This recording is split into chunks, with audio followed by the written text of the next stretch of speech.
The stores in the wholesale market were dazzling with goods, mostly system-modified products, but Xiang Beifei could tell at a glance whether these products were good or bad.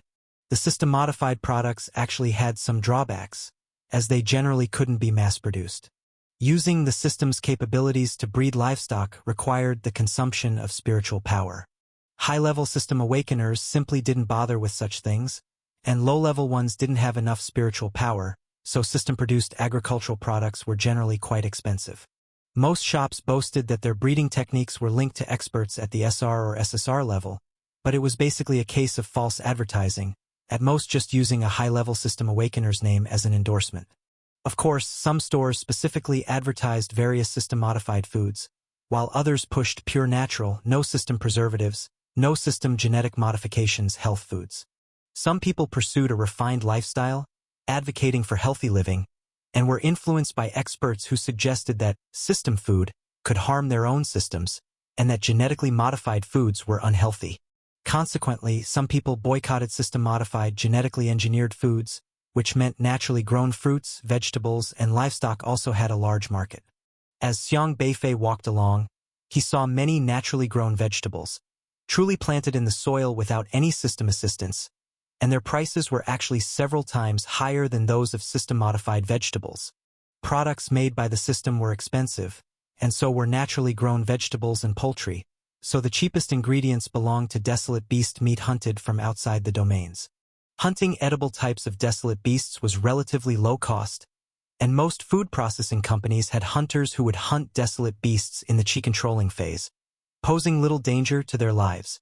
As long as one was a qualified martial artist, killing a desolate beast was more than achievable. The two walked along the street for 5 minutes, turned past a peeling lamppost, and soon saw a conspicuously large shop. This shop was named Soup Bowl, embracing the Moon Desolate Beast Ingredients Wholesale, and had spent a fortune to hire the SR-level entertainment star Zaza Hui as the brand ambassador. The advertisement alone was about 30 square meters and dominated the top of the shop, eye-catching and stylish. The shop door was blue, flanked by 2 large and imposing stone sculptures, said to be of the legendary food god Gluttonous. These 2 figures of Gluttonous were lifelike, with 2 huge ram horns, and their bodies colored red and green, resembling a sheep-like monster with a gaping maw. It was recorded in books that Gluttonous was a very fierce desolate beast.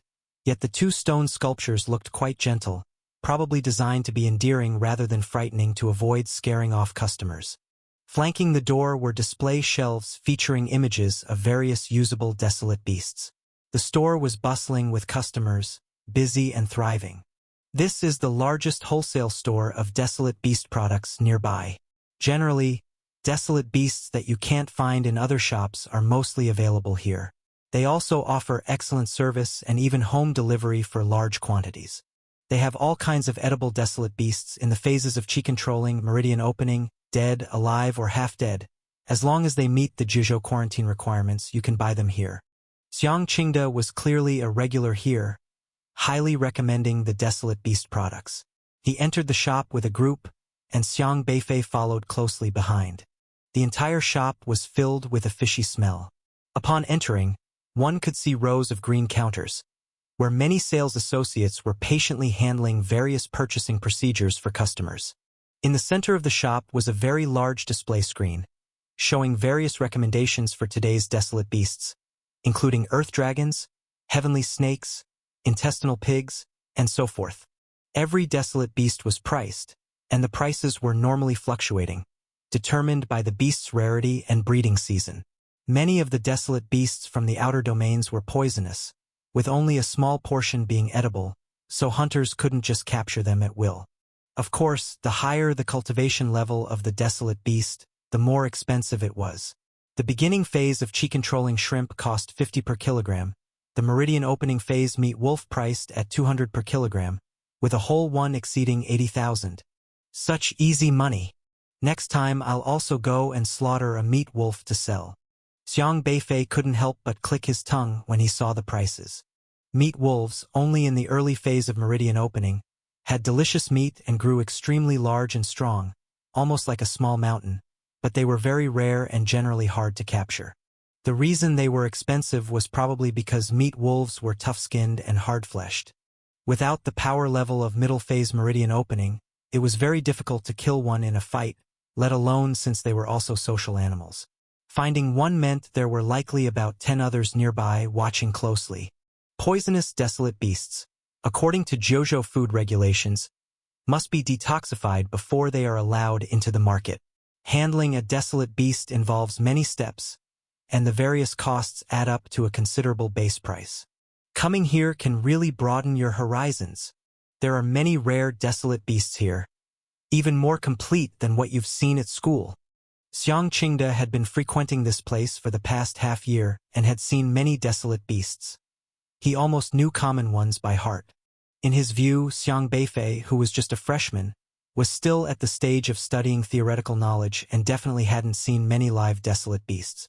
Xiang Beifei looked at the dazzling array of desolate beasts and blinked his eyes. They all seemed quite familiar. Yes, you can learn a lot by observing these desolate beasts. You're just a freshman and haven't been to the outer domains yet, so you probably haven't seen many real desolate beasts. Today's a great opportunity for you to look around more. Grandpa knows quite a bit about desolate beasts, so I can still teach you for the time being, Xiang Qingde said, patting his chest. Xiang Beifei smiled. He had already run a few loops through the outer domains. Not to mention, the first time he went to Liangzhou University, Yu Qixin had thrown him into the outer domains. He nodded nonetheless. Okay, I'll listen carefully. Xiang Qingde led Xiang Beifei toward the back counters, where there was a gigantic warehouse, as vast as a soccer field, and it was a spatial type of warehouse. Inside were rows of cages, each containing various live desolate beasts. The cages varied in size, some as small as the palm of a hand and others as big as a sedan. The desolate beasts inside were all alive. The regulations on the JoJo border regarding the allowance of live desolate beasts onto JoJo territory were strict. Those exceeding certain volumes must be processed in the wild before being brought back. Aggressive ones must be killed, and even those with weaker traits had to be rendered harmless before they could be allowed to live. This is the white-boned scarlet essence, a desolate beast from the meridian opening stage. Take a good look. So if you ever go to the external desolate realms and see such a desolate beast, you'll be prepared. Xiang Qingde pointed to a dead white-boned scorpion in the cage as he spoke. Oh, so this is what white-boned scarlet essence looks like. Xiang Beifei suddenly realized. He had killed this desolate beast in less than 5 minutes the last time. But he did not say anything, as his grandfather was so eager to introduce him. There was no need to dampen the old man's spirits. He just needed to nod and express admiration with a couple of, oh. Once people age, they fear not keeping up with the times. When the elderly find an opportunity to teach the younger ones, they find their value being recognized and are delighted to teach. What Xiang Beifei could do was to provide such opportunities for the elderly, making them happy. Along the way, Xiang Qingde incessantly explained every desolate beast to Xiang Beifei, most of which he had already killed countless times in the external desolate realms. For ordinary literary Dao practitioners, these desolate beasts might be novel, but for Xiang Beifei, they were commonplace. At that moment, a faint, almost imperceptible aura suddenly appeared, spreading in the surroundings, stimulating Xiang Beifei's nerves. The place was filled with the sense of various desolate beasts, all mixing together, interfering with each other. It was difficult to identify a specific desolate beast using these scents, so it was normal for people to ignore these mixed scents. Xiang Beifei was no exception. Unless that aura made a significant impression on Xiang Beifei. Xiang Beifei slightly furrowed his brow. He quickly remembered. During the initial desolate beast attack on the streets, it was the sudden appearance of this scent that led him to see the mutated one-armed crab in the sewer. This aura, mixed among the musky scents of earth dragons and meat wolves, would not have been noticed by Xiang Beifei had he not remembered its unique characteristics. But why would the scent of a mutated one-armed crab appear here? Xiang Beifei thought he might be mistaken and searched around for a moment. After carefully discerning the direction of the scent, he turned a corner and soon saw a small office. This office was located on the side of the warehouse, with a white door adorned with various powerful prohibitions for protection. The door was clean, devoid of any mud or water stains, and untainted by dust, contrasting starkly with the warehouse floor that was covered in water and footprints. The aura seemed to be emanating from this office. Xiang Beifei quickly noticed a plaque above the door. Wufu Desolate Beast Research Company Office. Upon seeing these words, Xiang Beifei was astonished. Wufu Desolate Beast Research? This again. The day before yesterday, when he had become famous, the Alliance Daily was vigorously using him for promotion and even launched a selection charity event. Those who participated in the selection event had sponsors donating money for charity. Underneath, among the names of the sponsors, was the name Wufu Desolate Beast Research Company. Xiang Beifei was so focused on this name because after he had repaired a bit of his father's pioneering stone, it showed some words, among them the term Wufu. Wufu is another term for the 5 domains of the external desolate realms, but nowadays, almost no one uses Wufu. They simply use 5 domains instead. Read exclusive adventures at novelbin.com. This name caught Xiang Beifei's attention for another reason. Su Yang. After attending Su Yang's Desolate Beast Anatomy class for the first time, he had specifically inquired about Su Yang from Elder Luo, who pulled up Su Yang's details for him. At that time, Su Yang's information showed. In 2019, he worked at Wufu Desolate Beast Research Company, engaged in desolate beast-related scientific research. In 2027, he was recruited as a teacher at Liangzhou University, proficient in knowledge related to desolate beasts, currently a desolate beast cognition and anatomy teacher. Meaning that before becoming a teacher, Su Yang worked for 8 years at the Wufu Desolate Beast Research Company.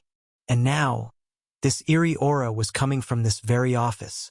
Elder Luo had explained last time that the Wufu Desolate Beast Research Company obtains resources by hunting desolate beasts and functions like a desolate beast energy company. But he hadn't expected that they also dealt in selling desolate beast meat. It seems that the company's operations are quite extensive, not only producing energy but also responsible for supplying food. Xiang Beifei had searched for this research institute on the internet and found that not much was recorded about it, only that the company had made quite an accomplishment in many areas and was a very proper large company. Their business was broad, utilizing desolate beasts to produce energy for various aspects of life, with their own hunting teams that would often go out to hunt desolate beasts, bring them back as ingredients, helping to solve the food and warmth problems of the Zhuozhou people, and were a key company supported by the Alliance. Such a company conducted all of its operations strictly in accordance with alliance trading, and there was basically no occurrence of situations like Luda, where they force buy or force sell and take advantage of old customers. However, the more Xiang Beifei looked into the company, the more he felt that something was off. Not for any other reason, but because of this familiar aura. Xiang Beifei decided to first investigate the company. A sales guide was introducing Xiang Qingde to a type of edible desolate beast recently discovered, planning to recommend this beast for Kong's mansion feast.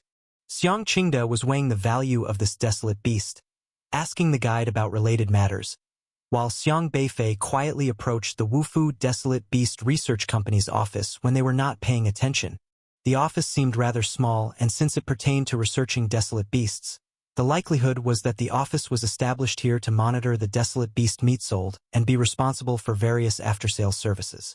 If there were any related poisoning issues, they would be held accountable by the Alliance, so they had to be cautious in this regard. The main door of the office was tightly locked, with a layer of system encryption on top, a high-level lock.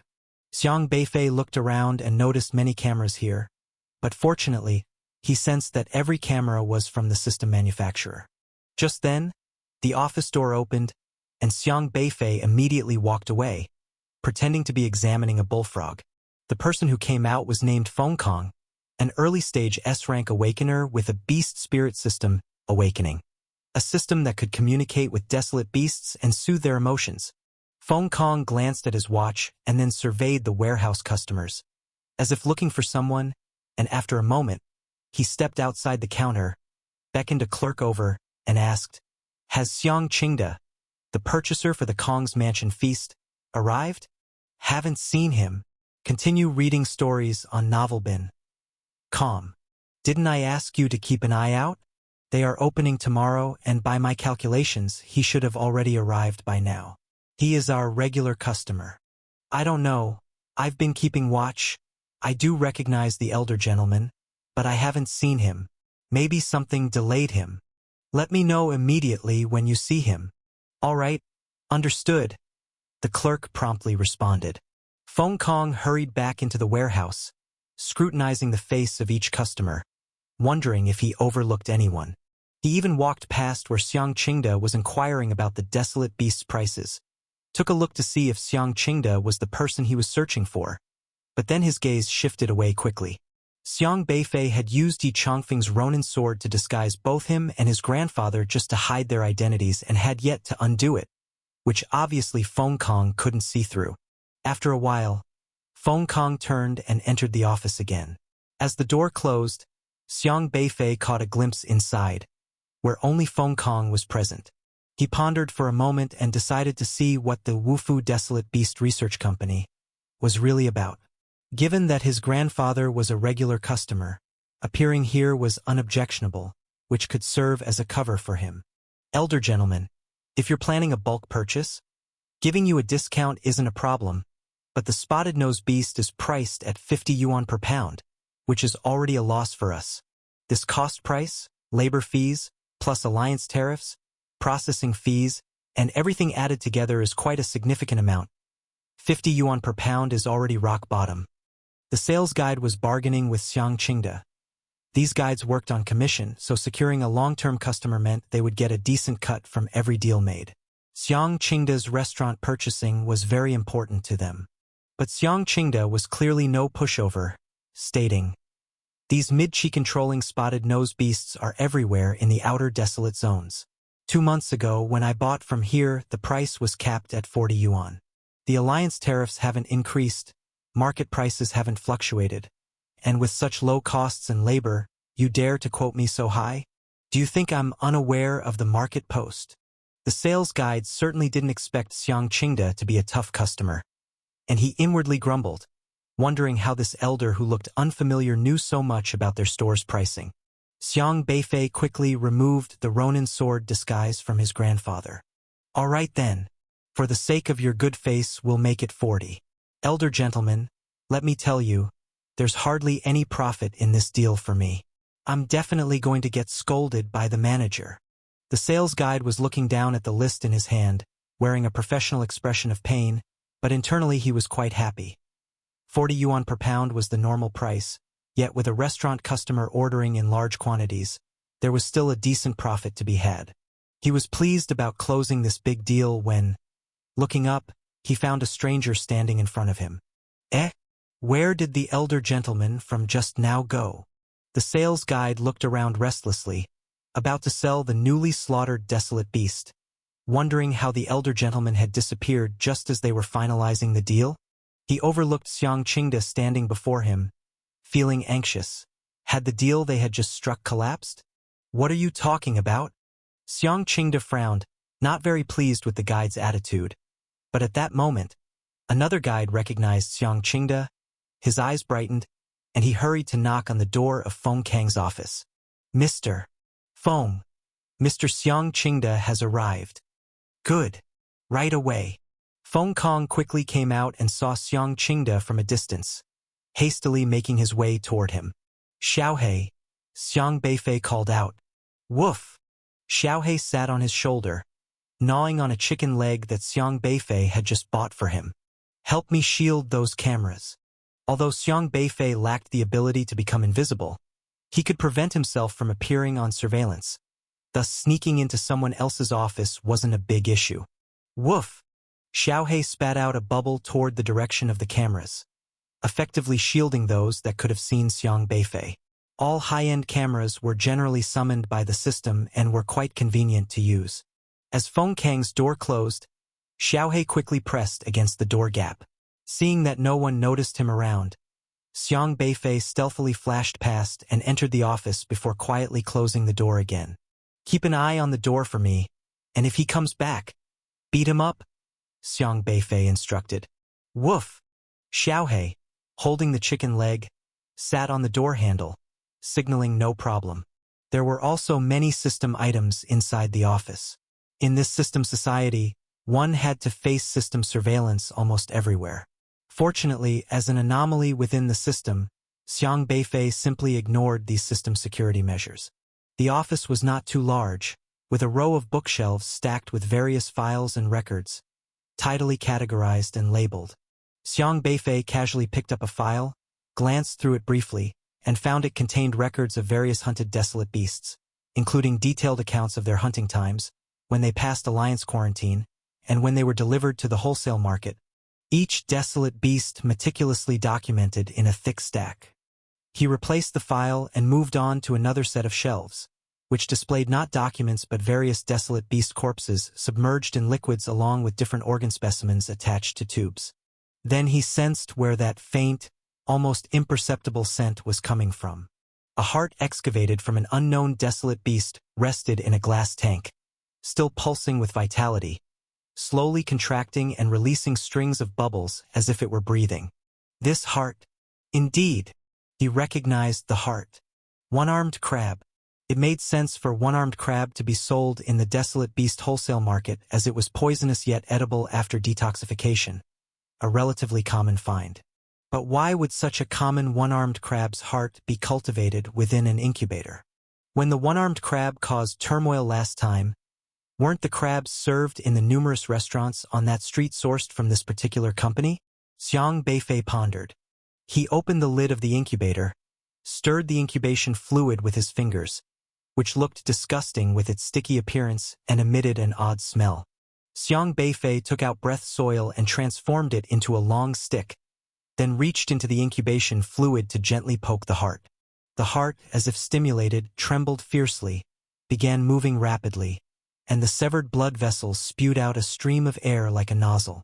Using the reaction force of these air streams, the heart zipped around like a jet. Why is this heart so active? Xiang Beifei frowned slightly. He had dissected one-armed crab hearts at school, but the hearts should not possess such vitality under normal circumstances.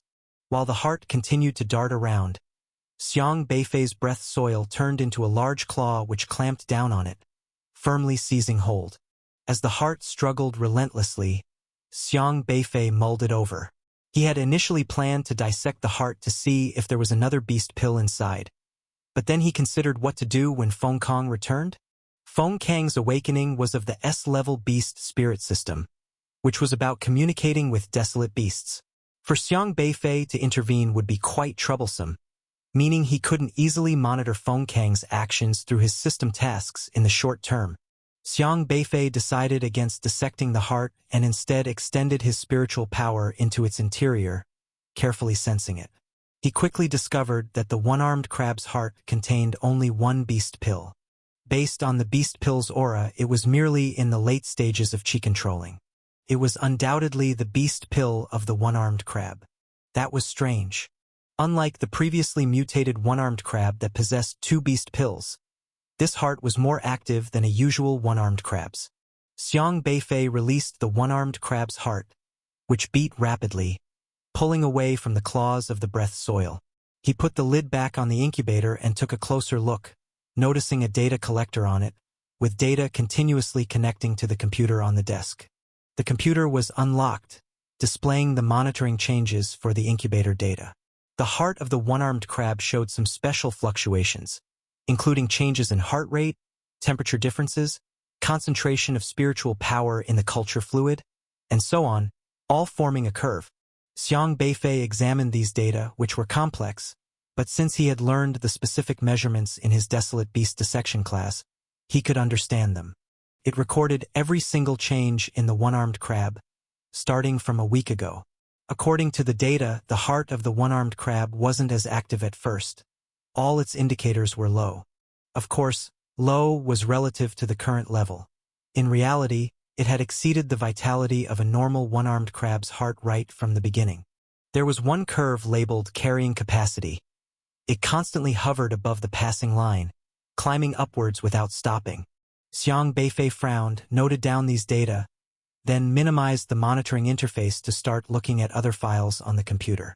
There were a lot of spreadsheet documents on the computer desktop, mostly summaries of various Desolate Beasts information, including how many new goods were received, from which batch of beast hunters they were obtained, and clear reports on Alliance quarantine. The goods list seemed very normal and had nothing special. Xiang Beifei wasn't surprised by this, as the wholesale market was the place to sell Desolate Beasts, so the data naturally included these details. After closing these documents, he quickly noticed a chat software beneath them, probably belonging to Feng Kong, with messages currently popping up on the software. Xiang Beifei opened Feng Kang's chat software. The messages to Feng Kong were from a group, marked Desolate Beast Distribution Channel, a group regarding goods distribution, with recent contacts also having records related to the transportation of Desolate Beasts. He continued scrolling down and saw a contact saved as Wufu Lin Long Manager. Upon seeing the name Lin Long, Xiang Beifei froze for a moment. He had heard this name before. When investigating Xiao Shang's system logs, he had inadvertently seen the name Lin Long, and now here it was again. Does this mean Xiao Shang also came from Wufu Desolate Beast Research Company? Xiang Beifei scrolled up through the chat interface, looking at the historical records. January 26, 1036. Lin Long. Any progress? Feng Kong. Yesterday, we found a one-armed crab with a relatively strong life force, and we have intercepted its heart, which is currently being cultured. Lin Long. Good. Let me know once it's certain. Feng Kong. Okay. Enjoy new chapters from Novelbin. Com. February 1st, 1103. Feng Kong. The heart of that one-armed crab meets the requirements and has been successfully activated by CP-231. Lin Long. Can it move? Feng Kong. Yes, it can move freely now. Lin Long. Observe it for a while longer. If it has independent breathing capability, then send it over. Feng Kong. Roger that. February 3rd, 838. Feng Kong. Confirmed. The heart of the one-armed crab now fully possesses the ability to breathe. Lin Long. Upload the testing data to me. Feng Kong. You have sent a file in real time to the other party. Lin Long.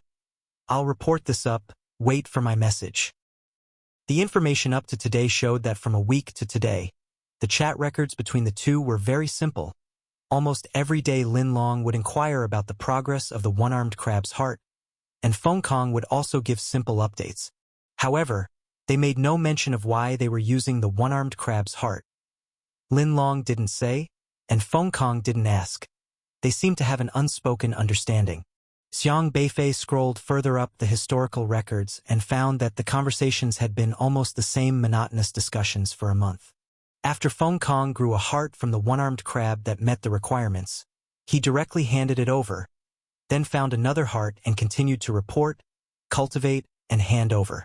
Just as he was pondering this odd pattern, the chat interface suddenly moved. Lin Long had sent a message. Lin Long. Just received instructions from above to cancel the research on the one-armed crab's heart. Destroy the heart of the one-armed crab as soon as possible. All the research must be destroyed, leaving no trace. Xiang Beifei stared at the line of text, quite astonished. The message had just been sent in real time.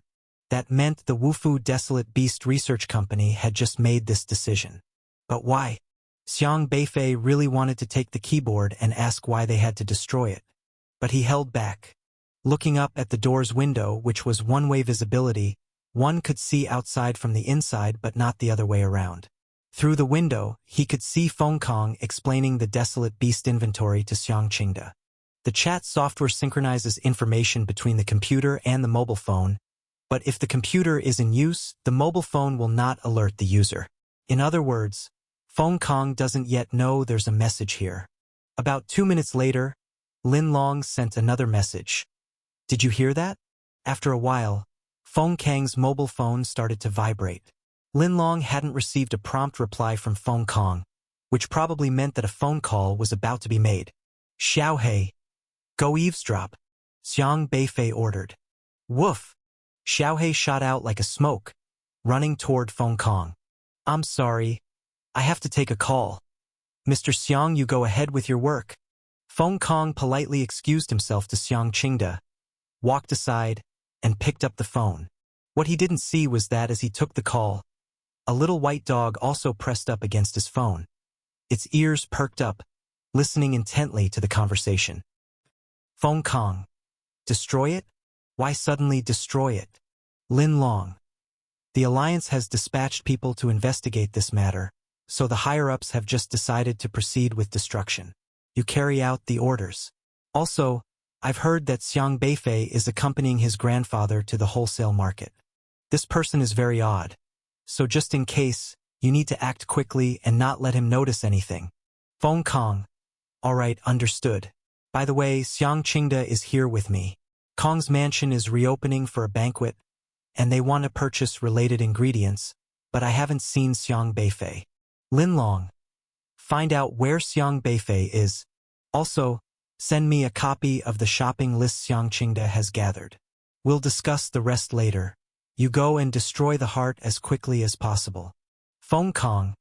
Understood. Xiaohei returned, dancing and pantomiming with its distinctive doggy language to reproduce the content of the phone call for Xiang Beifei. Xiang Beifei pondered the current situation. It seemed that the situation had become quite clear. Based on the conversation between Feng Kong and Lin Long, the one-armed crab that had rampaged through the street that day was indeed connected to the Wufu Company. The Alliance had started an investigation, probably because Mu Yiqing took the Desolate Beast pills she obtained from here to the Alliance's professional departments for appraisal. But the Wufu Company had caught wind of it.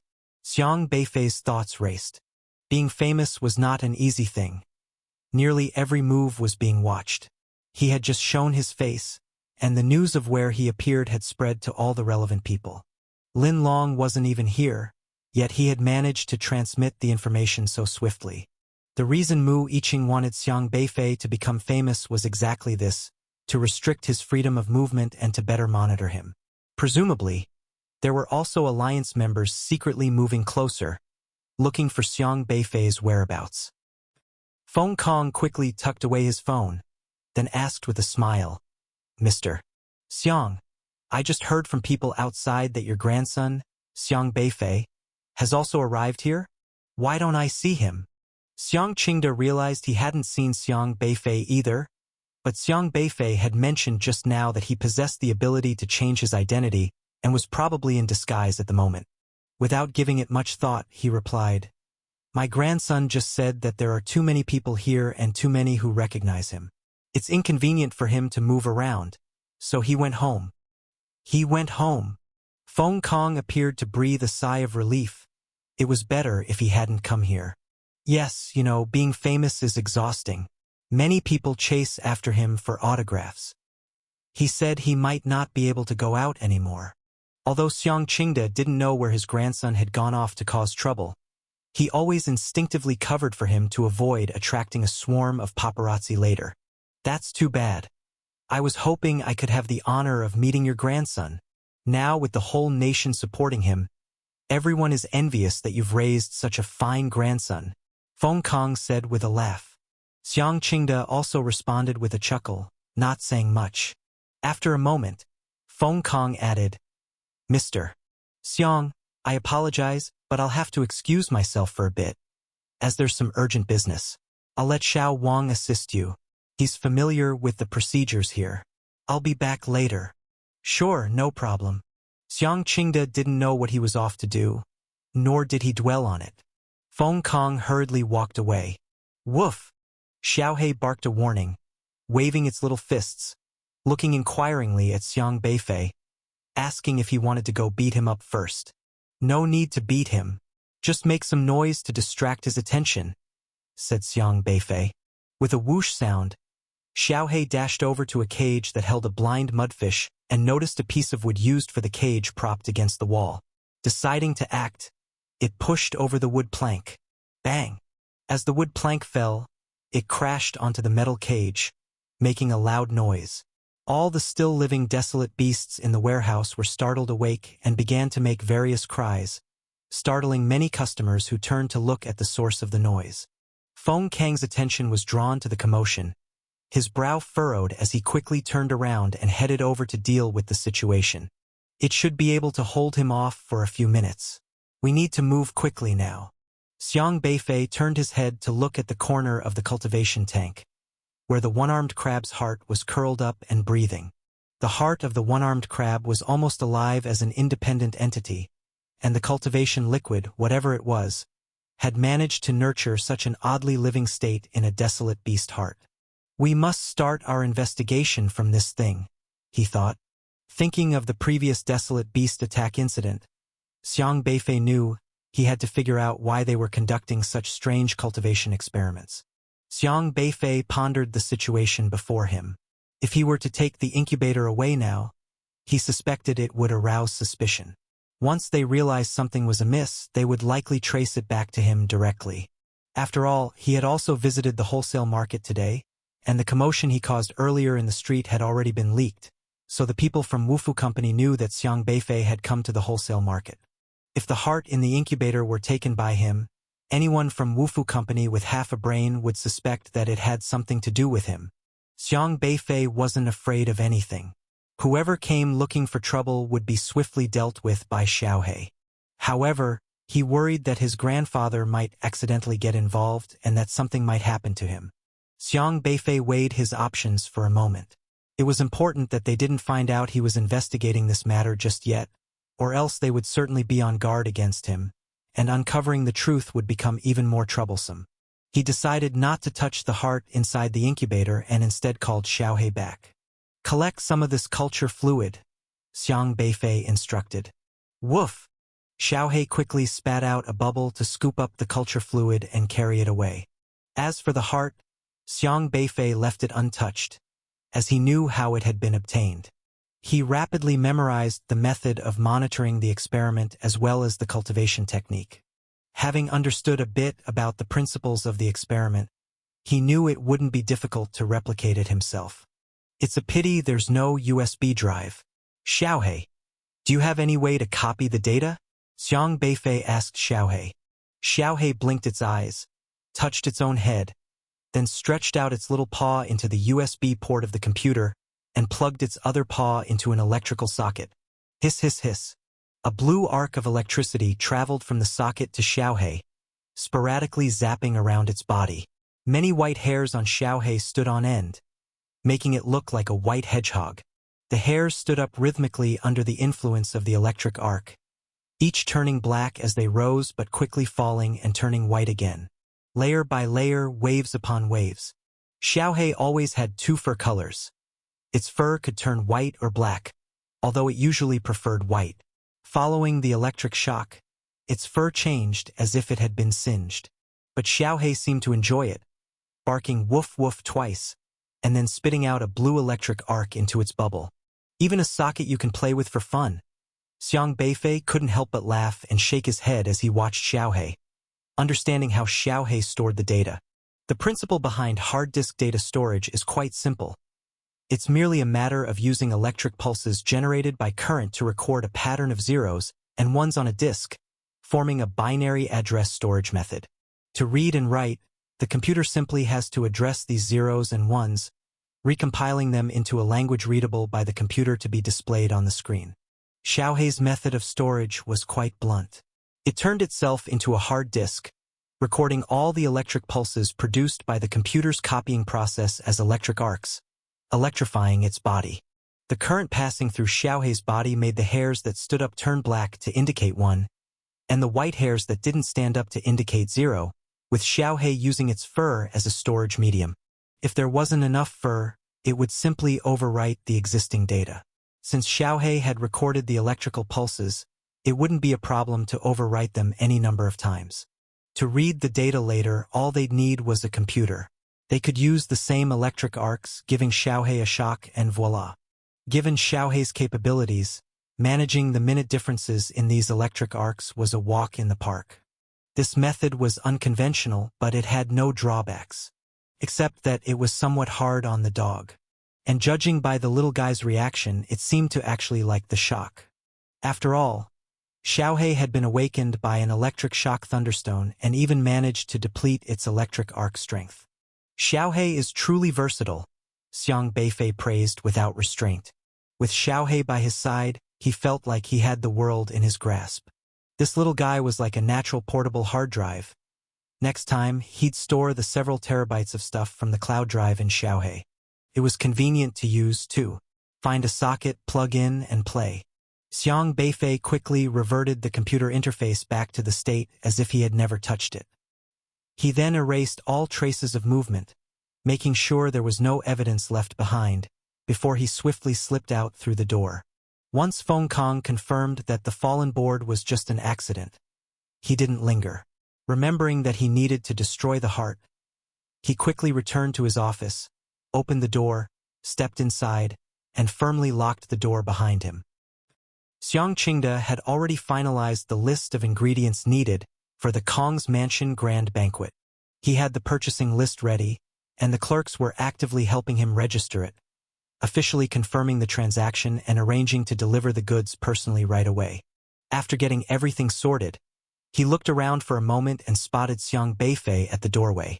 Walking over and noticing the crowd nearby, concerned about being recognized, he pretended not to know Xiang Beifei. Leaning against a wall and checking his watch, he asked quietly, "Where did you go just now?" Xiang Beifei couldn't suppress his amusement and said, "Grandfather, you don't have to worry. No one will notice us too. I've already disguised myself." "Oh, you should have said so earlier." Xiang Qingde glanced around again to make sure no one was paying attention before relaxing his guard. "Have you finished what you came for?" Xiang Beifei asked.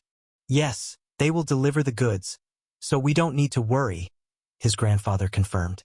Xiang Qingde was a regular here and didn't need to do much when he came to purchase supplies. He didn't even have to pay directly. All transactions for well-established companies were regulated through alliance channels to prevent forced buying and selling by others using their systems. Even though the backing of the soup bowl embracing the Moon Desolate Beast ingredients by the Wufu Desolate Beast Research Company seemed a bit off, there was nothing overtly wrong with them on the surface. Xiang Beifei was about to take his grandfather home when he suddenly spotted an elderly, hunchbacked woman standing in the alley next to the wholesale store, staring in their direction. The old woman looked very old. Her hair was almost all gone, and her face was covered with wrinkles and age spots. Due to aging, even her skin sagged hopelessly, making her face appear as though someone had haphazardly placed the eyes, nose, and mouth onto a puddle of mud. Host: Wang Guilin. Engrade: Cloud Carving and Moon Etching System. Realm: Qi Controlling Initial Stage. This was a system about tailoring, and its system mission was to start from small tasks. In her system log, there was a pile of tailoring tasks. You tailored a dress for a doll, tailoring value +1. You tailored a garment for a small dog, tailoring value +1. In this market, Xiang Beifei wouldn't find any type of person strange. It was a place of common folk, mostly those from the lower strata trying to make a living, a mix of the good and the bad, unlike elite universities filled with S-grade talent everywhere.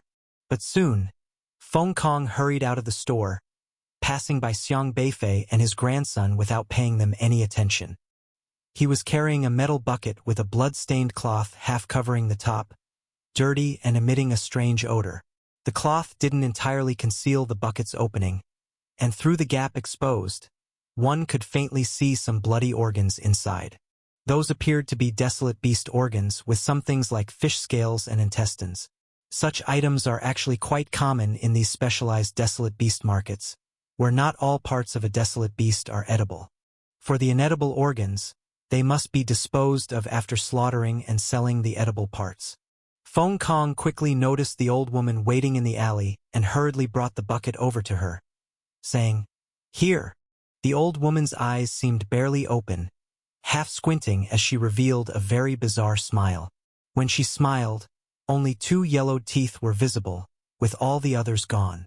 The old woman took the bucket without speaking, simply smiling weirdly, and then, carrying the bucket, slowly turned and walked toward the alley. The metal bucket was quite large and nearly overflowing with viscera waste. It should have been very heavy, but when the old woman picked it up, it seemed very steady, as if it were simply a bag of cotton. Being able to carry heavy objects wasn't unusual. Everyone had external system assistance, and with the help of their systems, It made sense for a frail old woman to lift a heavy bucket. However, what caught Xiang Beifei's attention wasn't the old woman's ability to lift a bucket of desolate beast organs, but a strange aura. When the old woman picked up the bucket, a powerful force emanating strange fluctuations, intermittently visible, surged from her arm wrapped in ragged clothes. Xiang Beifei's eyebrows raised slightly as he looked toward the old woman's system interface. Host: Wang Guilan. Engrade: Cloud Carving and Moon Etching System. Realm: Meridian Opening Advanced Stage. Meridian Opening Advanced Stage. Xiang Beifei looked at the old woman's system interface in surprise. Just a moment ago, the old woman's realm was merely the chi-controlling initial stage, but when she picked up the bucket, it had suddenly become Meridian Opening Advanced Stage. This change in cultivation level astonished Xiang Beifei. Up to this point, Xiang Beifei had only seen Elder Luo's system possessing the ability to change its own cultivation level, all because his system was somewhat special, with comprehensive strength built through overall points distribution. But this old woman's system was not that type. When her cultivation level display changed, there was no other change in the system interface. That said, her system seemed very off. Xiang Beifei looked closely at the last entry date in the system log. Continue your journey on Novelbin. Com. 3025 January 2nd. You tailored a garment for Wang Xiaoxiao.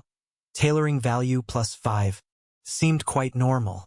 But today was February 3rd, 3031. This meant that it had been almost 6 years since the old woman last did a system task. Has she not done any system tasks in these 6 years? Xiang Beifei looked at the old woman's system log. If the old woman no longer wished to be a tailor and decided to change professions, that was not necessarily a problem. Many N-grade system tasks were overly demanding, and it was understandable for someone of her age, who might want to live out her days in peace, not to continue with system tasks. Yet if the old woman had not carried on with system tasks, how had she managed to elevate her cultivation to the Meridian Opening Advanced Stage? Xiang Beifei felt increasingly that something was wrong. But at this point, the old woman had already turned the corner and left his line of sight. Grandfather, go home first. I have something to do. I'll be back soon. Where are you going? Social practice. For safety's sake, Xiang Beifei asked Xiaohe to follow his grandfather, while he quickly turned and ran toward the alley. The elderly woman in a hemp garment staggered in the alley, the iron bucket in her hand in no way affecting her pace. She was dressed snugly, wrapped in a large cotton-padded coat, and had a thick gray scarf around her neck that looked as dusty as a rag.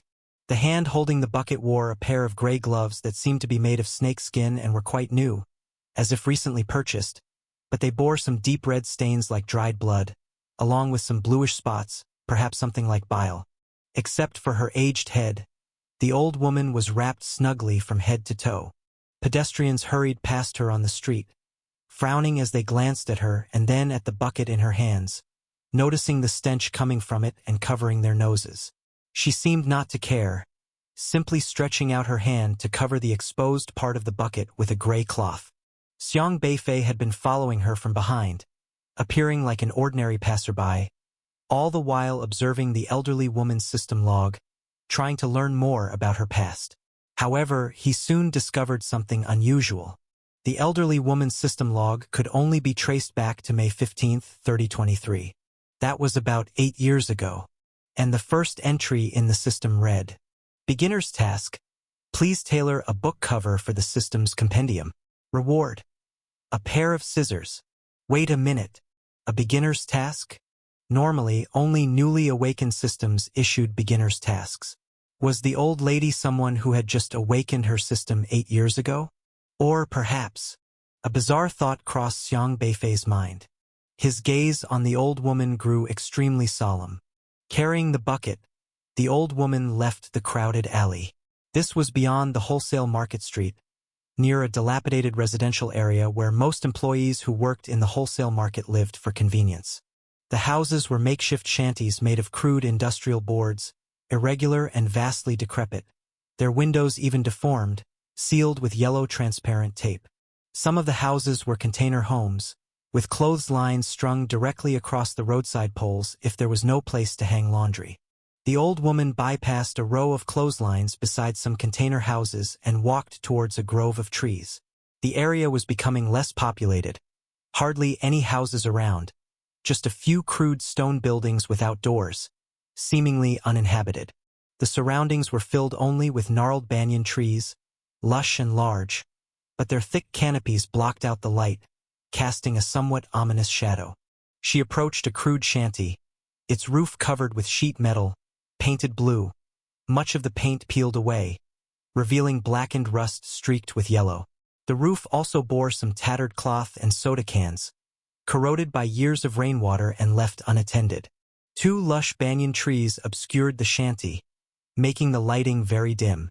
Standing under the trees, a cool breeze blew, rustling the leaves on the ground gently.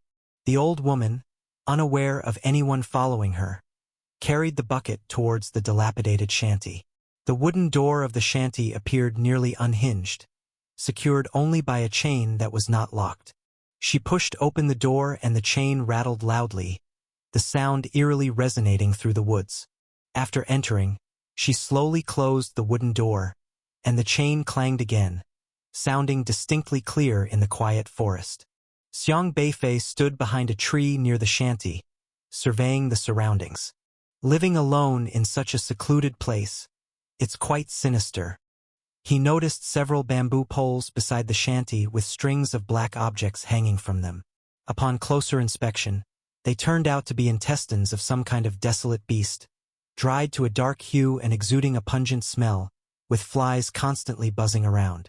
Since arriving here, a strange odor had pervaded the air, as if something was rotting, continuously drifting out from the shanty.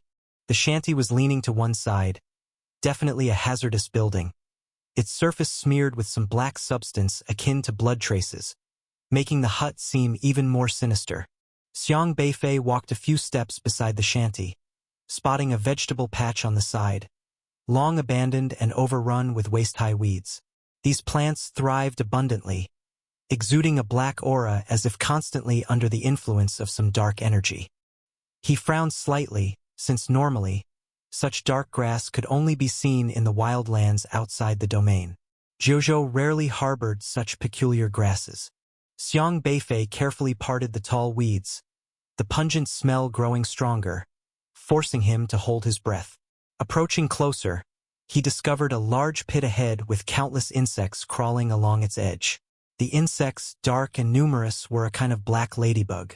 The ladybugs, countless in number, cloaked the area with a dark aura, occasionally emitting a buzzing sound. Xiang Beifei, not wanting to alert anything prematurely, lightly stepped onto his flying sword and ascended to the treetops, peering into the pit. The pit was littered with the bones of various desolate beasts. The creatures seemed as if they had been torn apart, their bodies chopped in half, leaving only skeletons. The black ladybugs crawled over these skeletons, encasing them, as if building nests or perhaps gnawing at them. What is this for? Xiang Beifei watched with surprise. Were the skeletons of the desolate beasts being used to cultivate something by dumping them here? As he watched, a noise suddenly came from a window of the shanty. Thud, thud, thud. The old woman's mud-like face appeared at the glass window, rhythmically tapping against it with her fingers. As the frequency of her tapping varied, a sush sound started emerging from the hole in the ground, and the skeletons covered by the ladybugs seemed to begin writhing, as if something was trying to crawl out from underneath. Whoosh! A tender, young hand reached out from beneath a pile of bones. It was a child's hand, slender and pale, with black ladybugs crawling up the arm. Enjoy exclusive chapters from Novelbin.com. Whoosh! Another hand stretched out from the pile of bones, followed by a frail little girl emerging from beneath. Grandma is calling me. The little girl appeared to be no older than 7 or 8. She was covered in ladybugs, but they weren't nibbling at her. Instead, they quickly crawled off her. She giggled and leapt up from the edge of the pit. The old woman stopped tapping on the window and swiftly turned, disappearing into the shadowy interior of the house. I'll play with you guys later. The little girl squatted at the pit's edge, grinning at the black ladybugs. Her smile was stiff and she was missing 2 front teeth, as though she was at the age for losing baby teeth. She also held a grimy teddy bear, whose chest was torn open, revealing not cotton but dark black ladybugs inside. Clutching her teddy bear, the little girl ran toward a side door behind the shed and quickly disappeared through it, entering the house. Xiang Beifei stood atop a tree, watching the little girl's retreating figure in astonishment. He couldn't be sure whether the girl was human since children didn't have an awakening system and therefore lacked a system interface. But he could tell there was life in her, though it was faint and seemed suppressed, as if it might be snuffed out at any moment. A little girl who could frolic among a heap of black ladybugs didn't look like a normal person. Giggle, giggle, giggle. The shed echoed with the girl's laughter. Click, click, click. Along with the laughter, there was a strange sound that was harsh and grating, making it extremely uncomfortable to listen to. A side door behind the shed was left open. The little girl had just gone through it. There was a trail of dark stains on the ground, extending from the door to the big pit, possibly bloodstains formed over years of dragging desolate beasts' corpses, creating a rather startling sight. I need to check it out. Jumping down from the treetop, Xiang Beifei cautiously approached the side door. The house was musty, but there was also a mix of smells like machine oil and even a strange fragrance. All these scents combined into a chaotic mixture, reminiscent of a muddled soup. Difficult to imagine anyone living in such a disheartening setting. After a moment's reflection, he stepped inside the shed. It may have been his imagination, but the moment he entered, the light seemed to dim and a chilling atmosphere enveloped the area. Visibility dropped as he walked further in. The floor was dirt, compressed by footsteps, covered in slimy moss. As he continued inside, the sound diminished. It seemed that the outside wind couldn't penetrate here, but the creak from within grew ever clearer. Many tools were stored along the walls inside, scythes and axes, apparently stained with blood. There were also fragments of bone in the corners.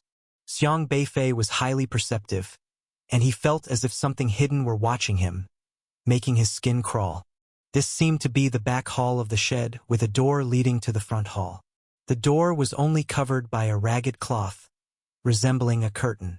The cloth was so decayed it fluttered slightly, and the creak sound was coming from behind it. Xiang Beifei stepped forward, intending to quietly check on the other side. But before he took even 2 steps, suddenly, drip, something like a drop of water fell from above, and almost instinctually, he sidestepped, the droplet barely missing the corner of his eye. As the substance passed by his nose, he quickly detected a metallic, bloody smell. This was not water, but a drop of blood. He abruptly looked up, and then his breath hitched. On the dim rafters above, there hung numerous eerie eyeballs, as if someone had plucked them out with the arteries and hung them mid-air, each sinisterly fixed on Xiang Beifei below. Xiang Beifei drew in a sharp breath. He finally understood why he always felt like something in the darkness had been staring at him. It was these bizarre things. Upon closer inspection, he realized these eyeballs weren't human at all, but rather resembled the eyes of various desolate beasts.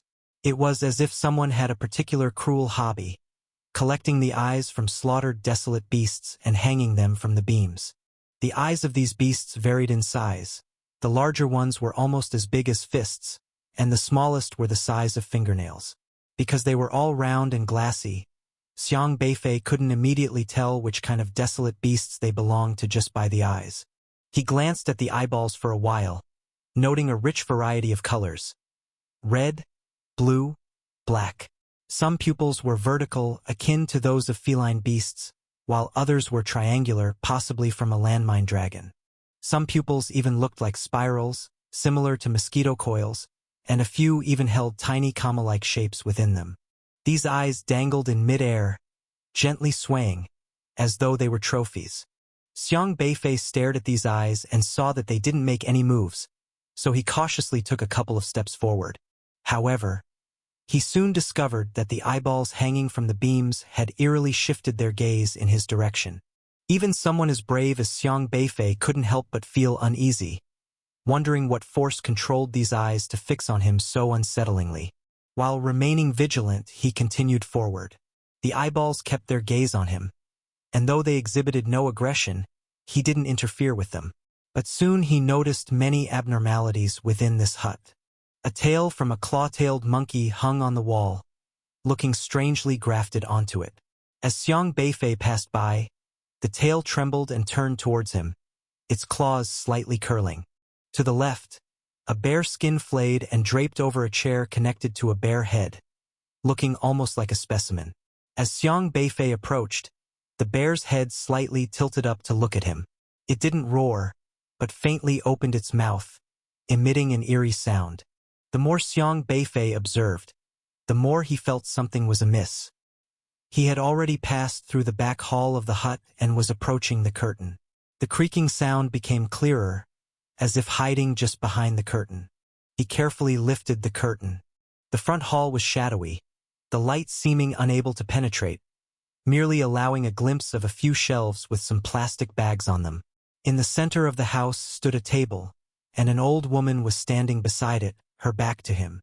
The creaking noise was undeniably coming from the old woman's direction, and the little girl stood beside her, holding a heart in her hands, smiling cheerily at Xiang Beifei. "Want to eat?" the girl innocently asked. If not for the splotchy bloodstains on the girl's face, Xiang Beifei would have found her to be quite adorable.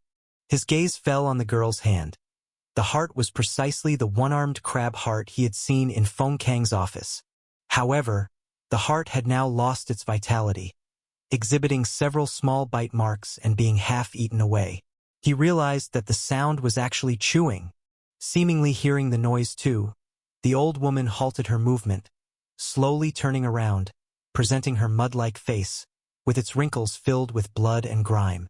She revealed a disturbing smile, with the two remaining teeth dripping blood, extremely eerie. "My grandma says, are you hungry?" The girl looked at Xiang Beifei. "Not hungry." Xiang Beifei kept his eyes on the two figures before him. The old woman had her mouth open, making ya-ya noises. She seemed incapable of speech, with her only two teeth moving up and down in her hollow mouth.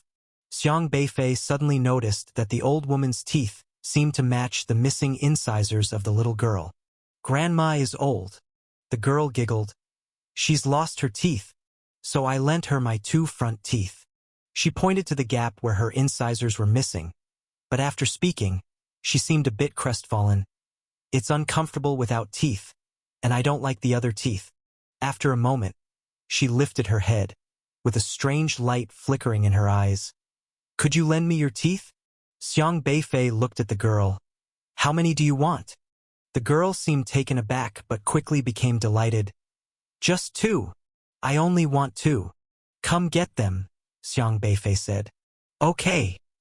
The girl, like a naive child, happily bounced towards Xiang Beifei. "I want your two front teeth, the ones on top," she said as she ran. Whoosh! The girl was incredibly agile. She quickly extended her hand, reaching for Xiang Beifei's face with her palm open. But before her hand could touch Xiang Beifei, it suddenly halted, as if she had seen something terrifying. "Ah!" The girl pointed at Xiang Beifei, screaming in fright. She trembled violently, shaken by the sight of Xiang Beifei, and didn't dare take another step forward. "Don't you want them anymore?" Xiang Beifei asked calmly. A stone pillar eerily emerged beside him. "Grandma, he's turned our cozy little home into something so terrifying. It scared me to death." The little girl screamed, as if terrified, and turned to run towards the elderly woman. The elderly woman still stood in her spot, staring at Xiang Beifei, her face still exhibiting a sinister smile. "Ka! Ka! Ka!" Weird sounds came from the old woman's throat, and her face was so wrinkled it almost squeezed her eyes into a slit. In the dark, those eyes suddenly emitted a yellow glow. "Sha! Sha!" It seemed like many things in the shack were trembling. Light rays lit up above the roof. Xiang Beifei looked up slightly and realized that the eyeballs from the back hall had followed him, now hanging right above him. So, you're not human, are you? Xiang Beifei didn't pay attention to those eyeballs, only looking indifferently at the old woman. The elderly woman kept smiling. Grandma, beat him up. I want his teeth, the little girl said angrily. Whoosh! As if an explosive force burst from the elderly woman's decrepit body. She vanished from her spot in an instant. When she reappeared, she was already behind Xiang Beifei, pouncing towards him. I thought so. Xiang Beifei threw a punch. Hum! The exploding flame burned on his fist, illuminating the entire shack, and smashed behind him. The elderly woman clearly wasn't affected by Xiang Beifei's recoil and fear. Her system interface displayed she was in the late stage of meridian opening, and since her cultivation was a minor realm higher than Xiang Beifei's, she could resist the pillar's might. As Xiang Beifei's fist came smashing down, her mouth suddenly opened wide. What had been a two-toothed mouth turned into a bloody maw, and from the toothless gums came the emergent caw-caw of sharp, long teeth. These seemed to be the teeth of some desolate beast, resembling those of a megalodon. But each tooth shone with the luster of refined iron, extremely sharp. When Xiang Beifei's fist roared past, she promptly bit down on it. Clang! The sharp teeth bit down on Xiang Beifei's fist. However, a strange fluctuation emanated from his fist and quickly traveled up through the teeth, counterattacking. Gah! Two of the sharp teeth were directly shattered by Xiang Beifei's punch, while Xiang Beifei's fist flame surged straight into the elderly woman's mouth. The elderly woman's eyes, originally squished by wrinkles, suddenly widened in shock.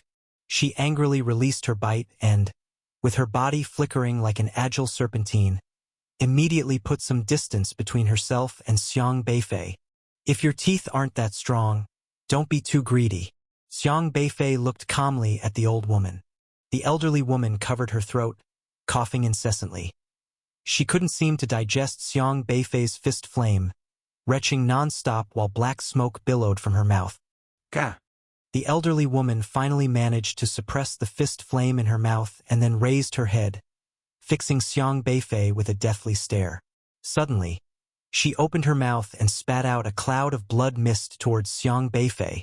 The blood mist diffused in the air, spreading out, and countless items on the shelves within the shack began to tremble. Swoosh!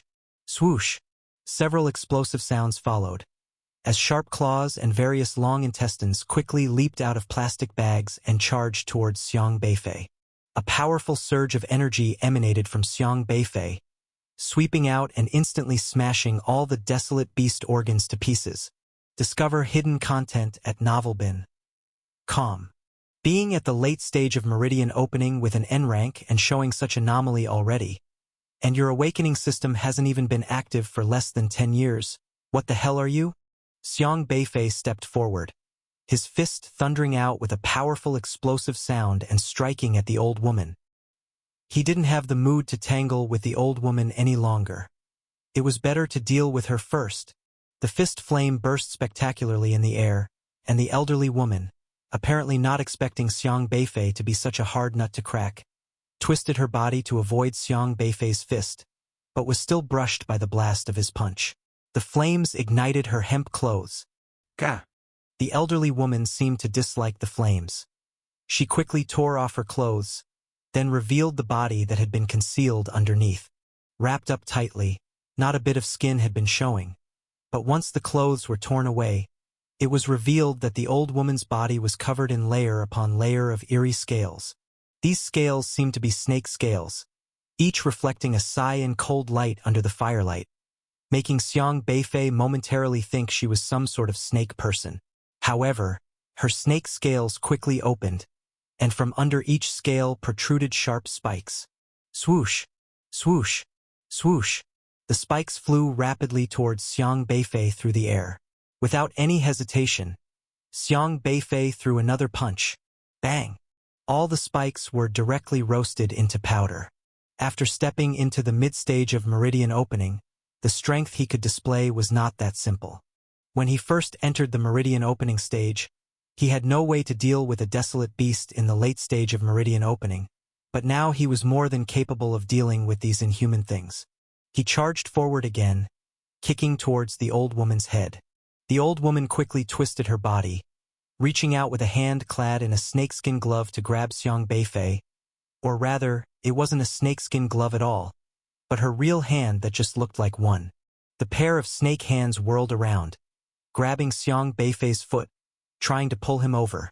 But a powerful force erupted from Xiang Beifei's foot once again, causing the snakeskin on the old woman's hand to stand on end.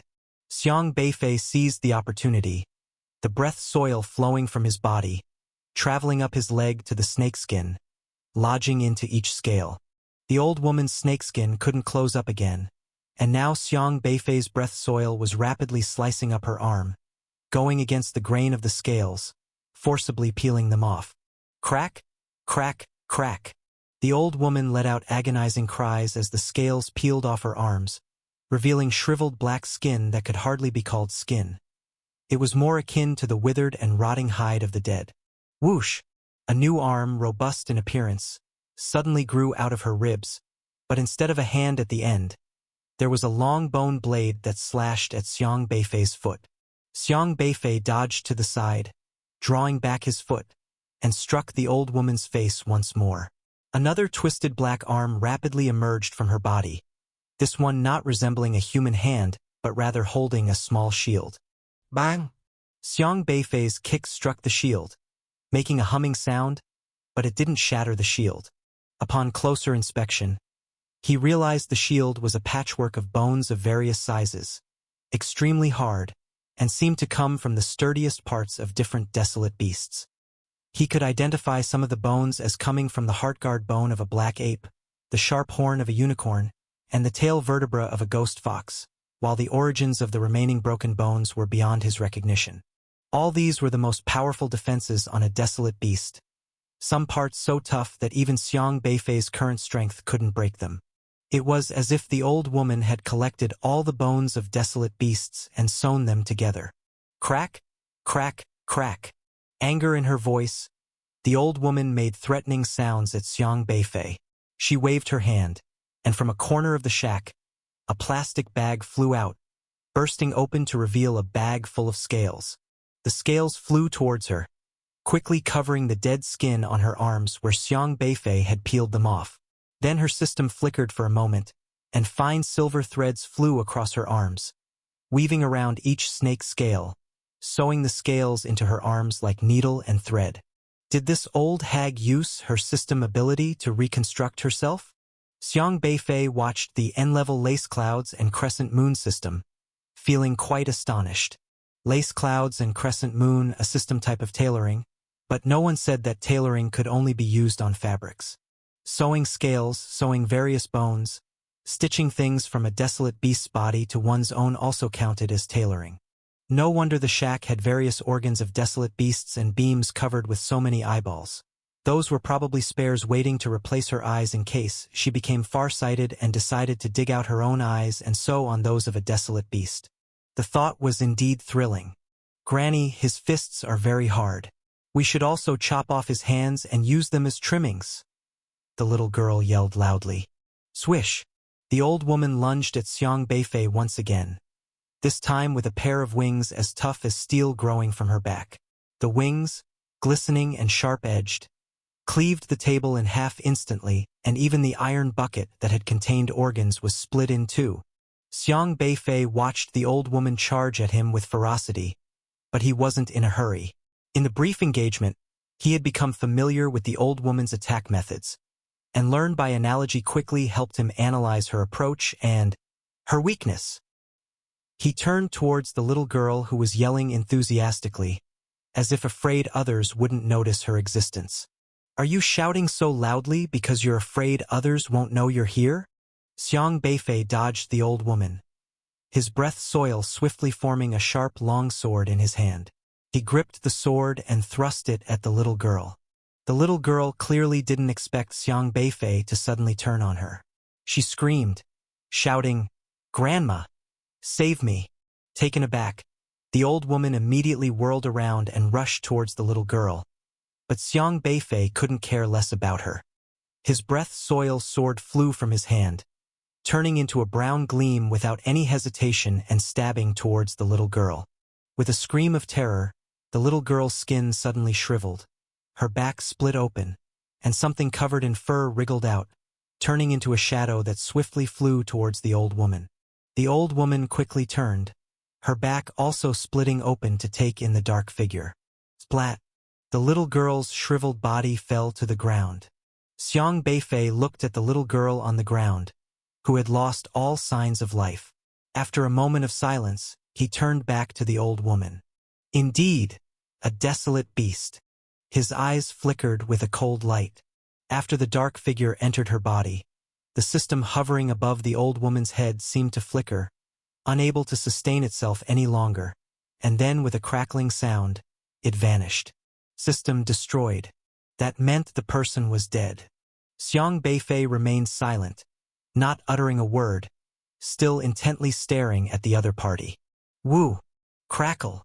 The strange sounds from the old woman's body seemed to have lost the ability to speak without the support of the little girl's body.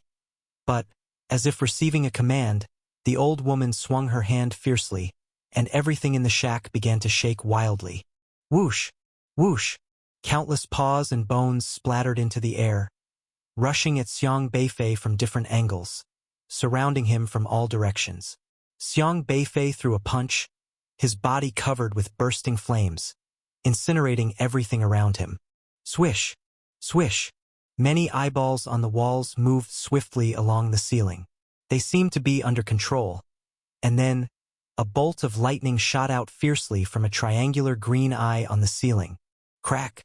Xiang Beifei dodged swiftly. He thought it was the eyeball of a triangular thunderkite. But it wasn't just the thunderkite present. There were all sorts of black venom and misleading fluctuations emanating continuously from every eyeball, and everything was directed at Xiang Beifei. Xiang Beifei's spiritual power rapidly swirled around him, shielding all interference. Then, with a flick of his wrist, the breath soil spread out and transformed into sharp little knives, stabbing towards those eyeballs. Pop! Pop! Pop!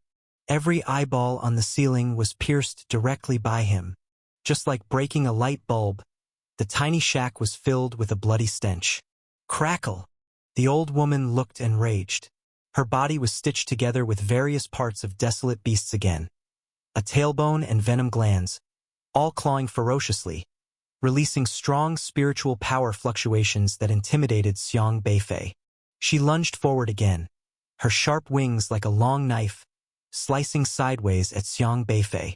Xiang Beifei sidestepped the sharp bone blade, and the breath soil in his hand recondensed into a massive cleaver, chopping down at the joint of the bone blade. Crack! His breath soil blade directly dismantled the other's bone wing. Ah! The old woman obviously hadn't anticipated that her bone blade would be broken with one strike. Yellow light emanated from her eyes. When that light shone, she forcibly twisted the furniture and shelves around her. Crack! Crack! The wooden planks on the shelves were forcibly twisted and shattered, turning into debris, along with the room's chairs and spade, all twisted and splintered. The distortion force produced by her eyes was terrifying. Is it the eyes of the twisting thicket wolf? Xiang Beifei vaguely remembered this desolate beast, which could twist everything visible within a 10-meter radius to shreds with its gaze. The old woman had sewn on the eyes of the twisting thicket wolf and could actually utilize its power. How eerie! The twisting force also reached Xiang Beifei, a bizarre tearing force spreading intensely. If he wasn't careful, his body might be twisted into a pretzel. But Xiang Beifei wasn't panicked. In fact, he didn't even move. A spiritual power quickly retaliated from his body. Hum! The spiritual power erupted from Xiang Beifei, reversing ingeniously, bending that twisting force back on itself. Hum! Hum! Hum!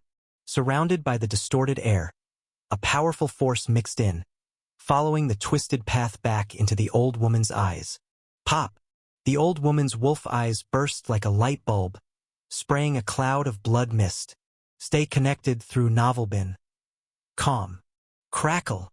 After losing her sight, the old woman screamed in shock and anger, frantically waving her hand trying to summon other eyeballs in the room to fill in. But Xiang Beifei didn't give her the chance. He charged forward, throwing another punch right at the old woman's neck. Bang! The powerful spiritual power on Xiang Beifei swept through her joints, forcibly disassembling all the desolate beast organs and limbs stitched to her body. Now you can't move. Xiang Beifei waved his hand again, turning the breath soil into fine sand that entered the old crone's body, quickly seizing control, completely immobilizing her. Swish!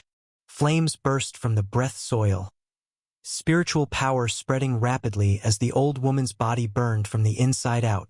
The old woman's body burst into flames, her joints emitting red firelight all over, much like a wind-up doll, with every joint in her body having cracks, and her spiritual power seemed insufficient, starting to leak.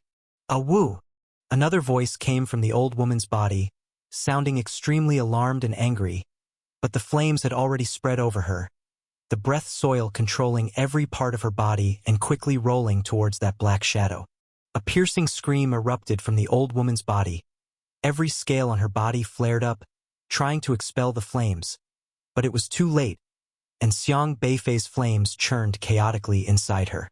Another crack split open on the old woman's back, and the black shadow quickly pounced out, smashing through the shed's window, trying to escape. Xiang Beifei had already anticipated this, and as soon as the black shadow broke through the glass window, he was already in front of it, punching down fiercely, striking the thing directly onto the ground. Bang! The dark mass, like a clump of clay, unsure of what it had transformed from, became extremely fragile without the protection of a body, immediately melting down into a pool of black corpse oil, soaking into the grass behind the shed. The corpse oil, still flaming, hissed, trying desperately to struggle towards a deep pit, but the flames scorched it terribly, and it seemed unable to endure this force and soon lay flat on the ground, completely unable to move. Xiang Beifei squatted down, his spiritual power slightly trembling in his hand, dispelling the corpse oil, and he saw a white beast pill amidst the pile. This beast pill was only the size of a fingernail, its aura unstable and even feeble, as if it had not fully formed, hardly comparable to the chi-controlling stage. Your adventure continues at Novelbin. Calm. Xiang Beifei frowned. How strange. Xiang Beifei scooped up the beast pill, then turned back to the shed, where he saw the old woman's corpse. The old woman's body had already withered down, her strange wings and bones all shattered around. The snake scales also peeled off her body, scattered around, revealing the pitch-black skin and bones. Her skeletal body appeared like a walking corpse, already devoid of vitality. Xiang Beifei pondered for a moment. The breath soil inside her swiftly moved to her chest. Then he abruptly plucked a heart out from a crack on her back. The heart had already deformed, was dark red, with some black blood dripping down. The size of it was twice that of a normal person's. He carefully dissected the heart, spread it out, and investigated minutely. Then he was startled. A white beast pill was exposed within the heart. The beast pill had the fluctuations of the late meridian opening stage, identical to the one in the one-armed crab. A beast pill, transplanted into a human body? This situation took Xiang Beifei by surprise. If you say there is another beast pill inside the one-armed crab, you could attribute it to another desolate beast parasitism. But the old woman was clearly originally a human, so how could there also be a beast pill inside her? When Xiang Beifei saw the old woman on the street, she was clearly just a normal person, and her system interface, although she was no longer doing missions, but the system had not disappeared, which means she should still be hanging by a thread. Perhaps it was because of being human that a human's vitality clearly outweighed the aura of the beast pill, masking that bizarre aura and deceiving Xiang Beifei momentarily. This beast pill hiding inside the one-armed crab allowed the one-armed crab to possess strange reassembly capabilities and could control the one-armed crab. Now that the beast pill had appeared inside the old woman, could it also control the old woman's actions? It could even use the old woman's system capabilities to stitch some scattered mess onto itself. Where had this beast pill come from? How did it appear inside the old woman's body? Was it something ghastly researched by the Wufu Desolate Beast Research Company? As for humans and desolate beasts being able to combine, Xiang Beifei was actually not too surprised since many Awakener systems possess this ability, like Sun Rue, who protected Xiang Beifei during the entrance examination. He has the beast transformation system, which can incorporate the strongest aspects of a desolate beast onto himself as soon as he is in contact with one. Like Su Yang's mutation system, he could dissect desolate beasts and store some claws in the system, which he could graft onto himself during combat to become more potent. Su Yang's ability is even similar to this old woman's. But no matter who it is, even if it's beast transformation, it's always a human controlling a desolate beast, not the other way around. And this old woman now belonged to the category of those controlled. Relying on a beast pill to give an N-level awakener the strength of the late Meridian opening stage, does the Wufu Desolate Beast Research Company intend to research desolate beasts, or to transform humans? Xiang Beifei's brows were tightly furrowed. You only had 10 days off, and you've already stirred up so much trouble, Elder Luo said irritably. Investigation would be more appropriate, Xiang Beifei said seriously. He could not handle these matters alone and still needed Elder Luo's advice. Elder Luo glared at Xiang Beifei. He had rushed over from far away, having just been napping when Xiang Beifei's phone call woke him up. However, he did not say much. It was indeed the right choice for Xiang Beifei to call him. He soon began to seriously investigate the scene. In fact, Xiang Beifei had already checked every part of the shack. The eerie limbs of the desolate beasts were hanging all around it, most of which Xiang Beifei had burned, with a few others fallen on the ground, still stained with blood. This has gotten serious, Elder Luo said, standing next to the deep pit, his face solemn as he looked at the skeletons inside. Yes, Xiang Beifei nodded. The ladybugs in the pit beside the shack were agitated like headless flies. Xiang Beifei did not destroy them but controlled the flames to temporarily disperse them, revealing the bones below. The deep pit was filled with shattered skeletons. These desolate beast bones were very fragile, likely discarded here because they did not meet the stitching requirements. However, apart from the bones of desolate beasts, several human pelvises, palmar bones with missing fingers, and twisted leg bones were also faintly visible. There must have been 5 people dead, said Elder Luo. After carefully examining the pile of bones mixed with those of the desolate beasts, Elder Luo quickly determined the origins of all the remains. I think these people were murdered by that monster, then used to replace the essential organs needed to maintain her body's survival, Xiang Beifei said. So you think she was still human just now? Elder Luo asked. Yes, but once that eerie thing entered her body, she was no longer human. The human aura on her disappeared, and she completely turned into a desolate beast, parasitically living with defects, Xiang Beifei said. This could be seen from the old woman's system interface. The young girl, in order to avoid being hunted down by Xiang Beifei, urgently hid inside the old woman's body, apparently disrupting the coordination of the old woman's body. The human chi mechanism inside her immediately collapsed. Elder Luo returned to the shack, a spiritual power fluctuation appearing in his hands as he scanned the old woman's body, then said, This person indeed has many things that do not belong to her own, such as liver, spleen, knee bones, hip joints, etc., which all came from someone else. Perhaps only her head is her own.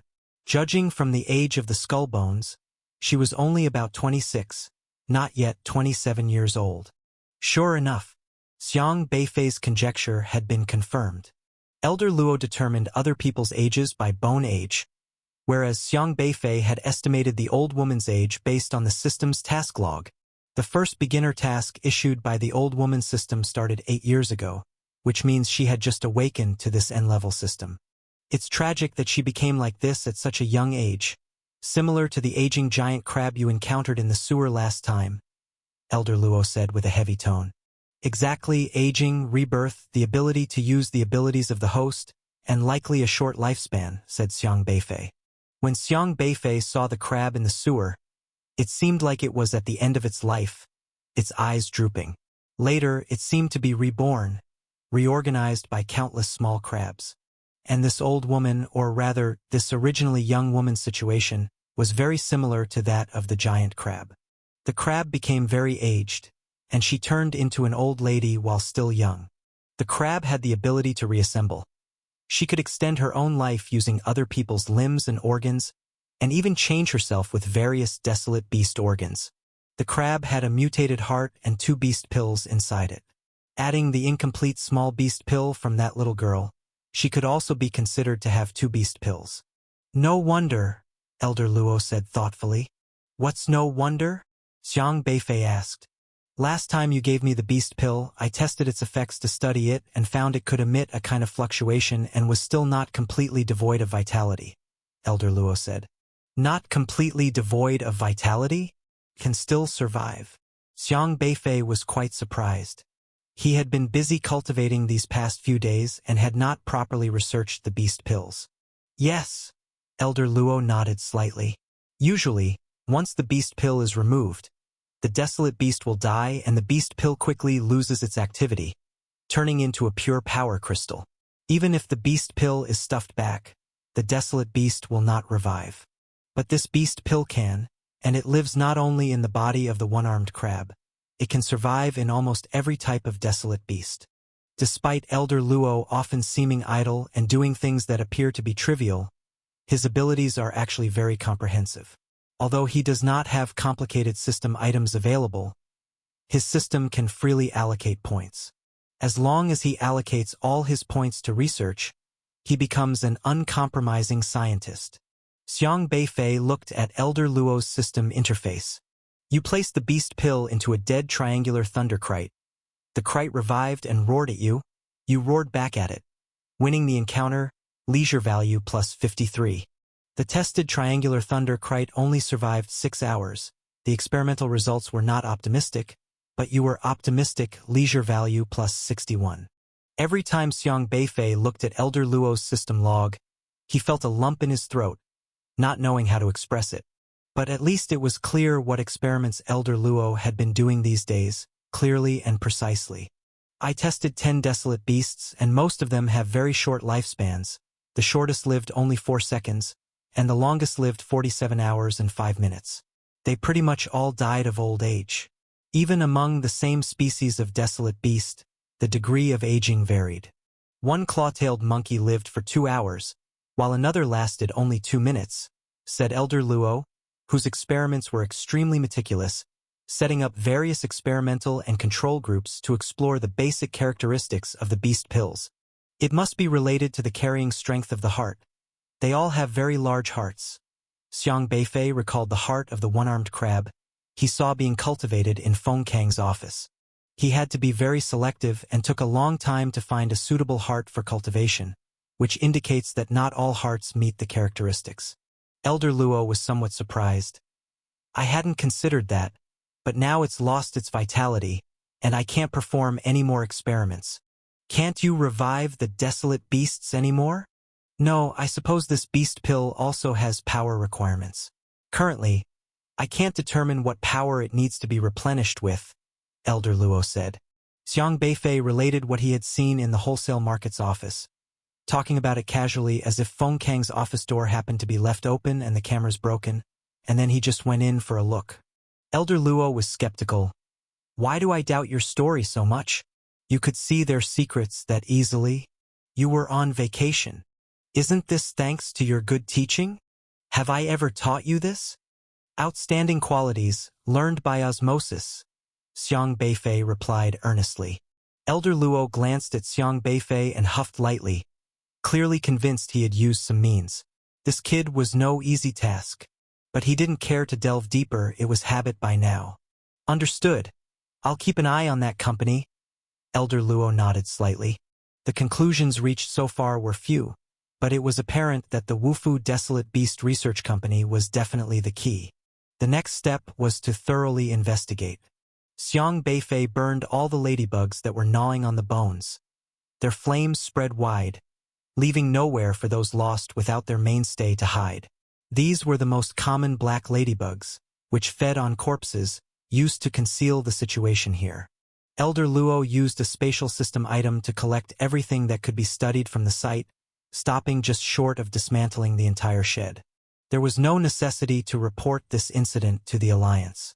Xiang Beifei was certain that the Wufu Desolate Beast Research Company, daring to do such things, surely had informants within the alliance. The alliance was a place filled with a mix of characters, where status was determined by system level, and high-level individuals had significant influence. Virtually anyone who was an SR could somehow link to the alliance. This was a major flaw, as the Wufu Desolate Beast Research Company inevitably had SR-level powerhouses too. Should the alliance initiate an investigation, they might hear about it right away and start to be on guard. Counting on the alliance for the investigation was unreliable. By the time he returned home, it was already evening. Xiang Qingde was cooking, while Xiang Beifei went back to his own room. He'd acquired many clues so far, but Xiang Beifei found that all leads pointed towards the Wufu Desolate Beast Research Company. Up to now, they seemed to lurk behind each incident. Su Yang had worked at the Wufu Desolate Beast Research Company. The SR-level awakener Xiao Shang, who had disguised himself as a store clerk, mentioned Lin Long in his system log.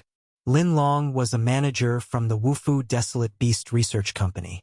The one-armed crab attacked the street of Kong Daming's shop, and normally, only restaurants could likely have a Desolate Beast, which almost all sourced their supply from the Desolate Beast wholesale companies.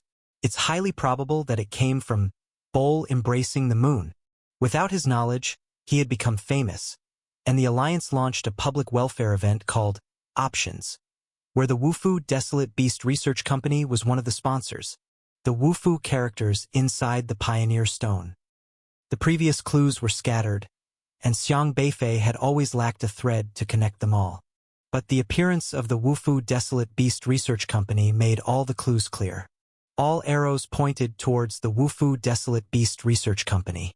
Could the person who kept in contact with Su Yang on the phone be that S-level awakener Qin Hongyi, who is above the god refining stage? Xiang Beifei thought of the warrior he saw in the ruins, who destroyed the existence of the one-armed crab. He had a very deep impression of Qin Hongyi. It was too rare for an S-level to have reached a realm above god refining. It was now crucial to properly investigate this Wufu Desolate Beast Research Company. Xiaohei, there's a call. Xiang Beifei quickly took out his computer. Xiaohei had been rolling around on the bed out of boredom, but Xiang Beifei grabbed him, plugging his paws into the computer ports. The recorded electric arc fell from the bubble, and electric sparks crackled and jumped at random on Xiaohei's body. Xiaohei's fur bristled and then settled back down, restoring in circles, and soon all the data copied from Feng Kang's computer was restored onto his own computer. Woof! Xiaohei, done with being electrified, seemed somewhat entranced, as if the electricity had exhilarated him. He couldn't help but stretch out his paw towards the power socket again. Crack, crack, crack. The voltage in the house suddenly became unstable. Xiaohei, work, stop messing around. Xiang Beifei's computer screens were flickering, so he hastily reminded. Speaking of which, he just realized that Xiaohei seemed to quite like being electrified. When he had awakened with the awakening system, the Thunderstone had electrified him and Xiaohei had been electrified out. After chewing the Thunderstone until it was out of voltage, Xiaohei hadn't touched electricity again until today, when he got electrified for a second time copying data. Since he liked being electrified so much, next time he should find a place to let him have enough of it. Woof! Xiaohei shook the fur on his body with lingering enjoyment and then flopped back onto the bed, rolling around bored, like a little furball. Xiang Beifei flipped through the data on the computer, which recorded the requirements for cultivation in a report. Specially, the report clearly documented the anatomy of the one-armed crab, including dissection diagrams, with clear requirements for each part. After reviewing all the experimental data, since he had learned about Desolate Beast dissection and experimental classes, Xiang Beifei found it easy to understand the data on Desolate Beasts. Leveraging learn by analogy, he quickly grasped the purpose of the experiment. The first objective was to cultivate an independent heart. This heart needed to have basic physiological instincts, a strong reaction to dangers from the outside world, and the ability to avoid dangers by itself. If possible, it should be able to parasitize other creatures of the same species. The criteria for the heart sources used in cultivation were stringent. The one-armed crabs providing the hearts were required to have a life cycle of over 15 years, a cultivation level in the late Qi controlling stage, and capable of bearing meridian opening stage spiritual power without exploding. The conditions are pretty harsh. Xiang Beifei browsed through the experimental data, and soon his gaze settled on the cultivation liquid. The liquid was pale green, very viscous, and emitted a strange smell. As for how the cultivation liquid came about, there was no record in the data. Lin Long would regularly deliver the cultivation liquid, and have Feng Kong screen the hearts of the one-armed crabs for cultivation. Xiang Beifei used his spiritual power to try and analyze the cultivation liquid, hoping to identify its components based on the different waves of reaction to spiritual power. But he soon frowned. Enjoy exclusive content from Novelbin.com. The cultivation liquid seemed to have a strong resistance, repelling spiritual power and disrupting its recognition, preventing Xiang Beifei from fully identifying it. This was a protective measure. In the field of biology, many biological companies would add a special anti-spiritual agent to their products to prevent them from being forcibly cracked by competitors using system abilities. After all, this was an era where everyone had a system. In the Desolate Beast dissection class, Su Yang also mentioned to Xiang Beifei and the others that each company would spend a huge sum of money to have SSR or even UR level awakeners from the Alliance Patent Office set various anti-theft protection measures for their patents. The cultivation liquid in Xiang Beifei's possession also had patent protection measures, but in theory, these kinds of measures shouldn't affect Xiang Beifei at all since patent protections were system abilities, and he could break them in an instant. However, Xiang Beifei discovered that the cultivation liquid had no system abilities within it, yet it still possessed an anti-spiritual agent that greatly resisted his spiritual power. This was troublesome. If he couldn't identify the components of the cultivation liquid, he would be unable to replicate it on his own, the experiment would be difficult to reproduce, and it would be impossible to thoroughly investigate the whole matter. For some reason, Xiang Beifei felt like he had encountered this kind of resistance somewhere before. He thought carefully but couldn't come up with anything after a long while. It seems the answer should be at the Wufu Desolate Beast Research Company. Xiang Beifei put the cultivation liquid back into the bubble. This was a Desolate Beast Research Company. If he wasn't wrong, it was probably the company Su Yang had recommended to him last time. With his status as a top student from a prestigious university, it would honestly be easy to intern at such a Desolate Beast Research Company. But now that Xiang Beifei had just begun to make a name for himself as a top influencer, and the public's choice wasn't just for fun, his identity would attract too much attention if he interned at the Wufu company. He would likely be watched wherever he went. The company's senior leadership would also be wary of him, making it nearly impossible to investigate anything. Therefore, he would have to forge an identity to enter the company. The Alliance recorded information for every Awakener, and everyone had an Alliance ID card. To be employed at such a major company, one would inevitably need related records. In this internet era, companies like this would definitely investigate the identities and education of their employees. But Alliance IDs were very high level, all supervised by UR level Awakeners, and ordinary people could hardly fake them. Even if Xiang Beifei could counter various fancy system abilities, the company would discover the lack of his fake identity in the Alliance Talent Archives Bureau upon checking. Xiang Beifei planned to visit the Alliance Talent Archives Bureau to add a little something to his record. He had been wanting to visit for a while now. Since the Alliance could record the system levels of all Awakeners, both Qin Hongyi and Xiao Sheng must certainly be on file there. The Zhuzhou Talent Archive Bureau is the crux of the Alliance's development. Located at the center of the Zhuzhou Alliance, it is in the heartland of the Zhuzhou continent. As for someone's background, should the Alliance seek to investigate it, they can generally find the needed details in this archive bureau. However, aside from Alliance staff, ordinary people have a hard time accessing these records. Xiang Beifei went to the Talent Archive Bureau to scope it out. It was still working hours, and he watched various system awakeners coming and going between the buildings, observing their systems. Those who came here were generally corporate representatives handling various archival procedures, or individuals who had suddenly become unemployed and were seeking help. The Alliance would assist them in finding work. But in reality, Awakeners of S-Class or above rarely struggled to find work. Even R-Class Awakeners managed to get by without worrying about employment. Those unemployed were mainly N-Class system Awakeners. Once out of work, And with a poor-performing system, sustaining a livelihood in Juzhou was tough. Even if the Alliance found them jobs, the only work they were qualified for was at the lowest level, dirty and exhausting tasks. System rank sealed their fate. Xiang Beifei infiltrated the hall with the guise of the Ronin sword. As long as he was in a crowded place, nobody had the time to give him a second glance. He had learned from Yi Changfeng how troublesome it was to forge an identity within the Talent Archive Bureau. As soon as someone was born, they were registered in the Bureau, and ordinary staff couldn't just help register a new identity. To investigate high-level awakeners from within the Alliance also required various application procedures. It wasn't something that could be done using just any internal computer at the Talent Archive Bureau, as these computers couldn't access the data of high-level awakeners. One must go to the main control room of the archives. But that place was off-limits to ordinary people.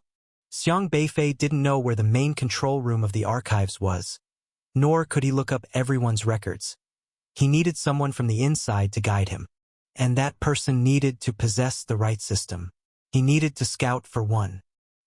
Unemployment assistance staff were servicing N-class job seekers who were looking for work. There were many people seeking help, some of whom appeared to have lost everything they owned. Xiang Beifei's gaze fell upon one of the clerks providing service. Explore stories at Novelbin.com. Host, Wu 1. S-Class. Persuasion System. Realm. Early Meridian Opening. This was someone who gained system points by persuading others. At that moment, Wu 1 was conducting an employment consultation for an N-Class Awakener, who looked destitute in ragged clothing, with graying hair, and walked with a limp. He was a middle-aged man. Identification card, Wu 1 said. My identity card is lost. Someone scammed me out of all my money, the middle-aged man said in a flustered and anxious manner. Place your palm here, Wu 1 directed, pointing to a clean glass panel. The middle-aged man carefully wiped his hand on his clothes, fearing he might dirty the clean counter, before placing his hand on it. The glass panel quickly emitted a red light, and soon Wu 1 had captured the man's chi signature. Zhang Xiang, 45 years old, middle-aged and unemployed, from Jizhou, N-Class Awakener. Yes, that's right. Zhang Xiang nodded eagerly and sighed in relief. After a moment, he spoke in desperation. My son is a pioneer, an S-Class Awakener. When mentioning his son, pride clearly shone in his eyes. His son's success brought him as a father pride, but the light quickly faded. But he sacrificed himself last year on a mission in the outer wilderness. Understood, family member of a pioneer, Wu 1 stated emotionlessly. This is my employment questionnaire. Zhang Xiang hastily handed Wu 1 a completed form listing his skills and the type of work he was seeking. Without so much as a glance, Wu 1 took the form and set it aside. I will assign you as a miner in the outer wilderness. 2 days off per month. Salary 2,000. I have already created an employment account for you. A miner in the outer wilderness? But I'm not good at that. I'm good at farming. I can do farming. I made that very clear in the questionnaire, protested Zhang Xiang. Unable to help himself, Zhang Xiang glanced towards his system interface. Host, Zhang Xiang. N-Class, Farmland System. Realm, Early Chi Controlling. Zhang Xiang spoke anxiously. I can farm, but I have no land anymore. The construction developers took my farmland by force, and I have nowhere to farm. They didn't pay me either. I just hope the Alliance can arrange for me to have a small plot to cultivate. But, as if he hadn't heard Zhang Xiang's plea, Wu 1 continued, You can go and mine in the outer wilderness. Zhang Xiang shook his head. I can't mine, my leg is injured. Wu 1 looked up, and an almost imperceptible red light glinted in his eyes. No, you can. Zhang Xiang stared at Wu 1's eyes, momentarily dazed. Yes, I can mine, Zhang Xiang muttered to himself. Then please sign here. Someone will contact you in 2 days, Wu 1 said. Right, sign here. Zhang Xiang, with a vacant look in his eyes, scribbled his name on the paper. Please rate my service a 10, Wu 1 added. Okay, 10 points. Without realizing it, Zhang Xiang mechanically rated the clerk service a 10 on the counter's evaluation interface. Thank you for rating our service. We wish you a pleasant work experience. A pleasant voice sounded from the counter. Next, Wu Wen said. Zhang Xiang mutely took his employment recommendation form and hobbled away, a line of neat, beautiful characters still inscribed across it. The Alliance Talent Archive Center will, according to your preferences and system traits, find you a satisfactory job. Xiang Beifei silently watched everything. Wu Wen had just used his system ability Persuasion.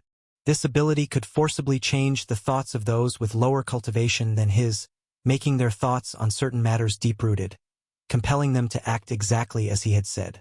There was a sign above Wu Wen's station listing his accolades. Employee of the Year, Best Helping Hand Award, Employment Pioneer. Xiang Beifei then turned his gaze back toward Zhang Xiang, who was leaving with the employment file, and pondered. While he was thinking, Wu Wen had already efficiently helped another job-seeking applicant complete their procedures. No, you will go mining, Wu Wen said. Yes, I will go mining. The young man nodded vacantly. Wu Wen then had the young man rate his service as perfect. Wu Wen had arranged for 9 N-level awakeners in a row to go mining, not even bothering to look at their employment questionnaires, just uniformly assigning them. Anyone who didn't agree was directly subjected to his persuasion ability. After a while, Xiang Beifei approached Wu Wen. Your ID? Wu Wen asked without looking up. I've lost my ID. My name is Zhang Xian, Xiang Beifei said. Place your hand here. Wu Wen pointed to the counter and instructed. Xiang Beifei didn't comply but instead asked, Do you think I can find a job here? Of course, we will regard your preferences as we find you a satisfactory job. Wu Wen replied emotionlessly. I see they've all chosen to go mining, but I do not like mining, Xiang Beifei said. Wu Wen looked up, and a red light flashed in his eyes. No, you like it. You have used persuasion on the N-level awakener. Fine, I like it, Xiang Beifei said. Zhang Xian has been persuaded by you, your persuasion power +7. Xiang Beifei thoughtfully looked at Wu Wen's system interface, finding the persuasion ability quite useful. You need to tell me the truth, Xiang Beifei said. Wu Wen felt irritated inside. What's wrong with this guy? Babbling so much for what? He lifted his head to look at Xiang Beifei, but soon a nearly imperceptible glow flashed in Beifei's eyes. Yes, I will tell you the truth. Wu Wen's eyes glazed over before he responded. He didn't even realize he had fallen into his own system's ability. Why do you like sending people to the outer wilderness to mine? Xiang Beifei asked. Because the mining industry lacks workers, it's highly dangerous, offers low wages, and basically attracts no one. I've signed a private contract with the mining company. Every worker I refer allows me to take a cut from their wages, Wu Wen replied. Is that so? Xiang Beifei nodded slightly. He then asked, Doesn't the Alliance care? This is something the Alliance tacitly allows. They need to manage the unemployment of N-level awakeners, ensuring they have something to do. I've solved both the employment issue and the buildup of unemployed N-level awakeners for the Alliance. They can't praise me enough, Wu Wen said. Xiang Beifei fell into silence. So this is how the Alliance dealt with the unemployed N-level awakeners. The N-level awakeners were numerous but also the hardest to manage. With poor system abilities and generally low accomplishments, they were easily deceived by higher-level awakeners, cheated out of money, ordered about, and ultimately left to wander the streets. The unemployed that the Alliance could control were essentially all N-level awakeners because high-level awakeners never struggled to find work.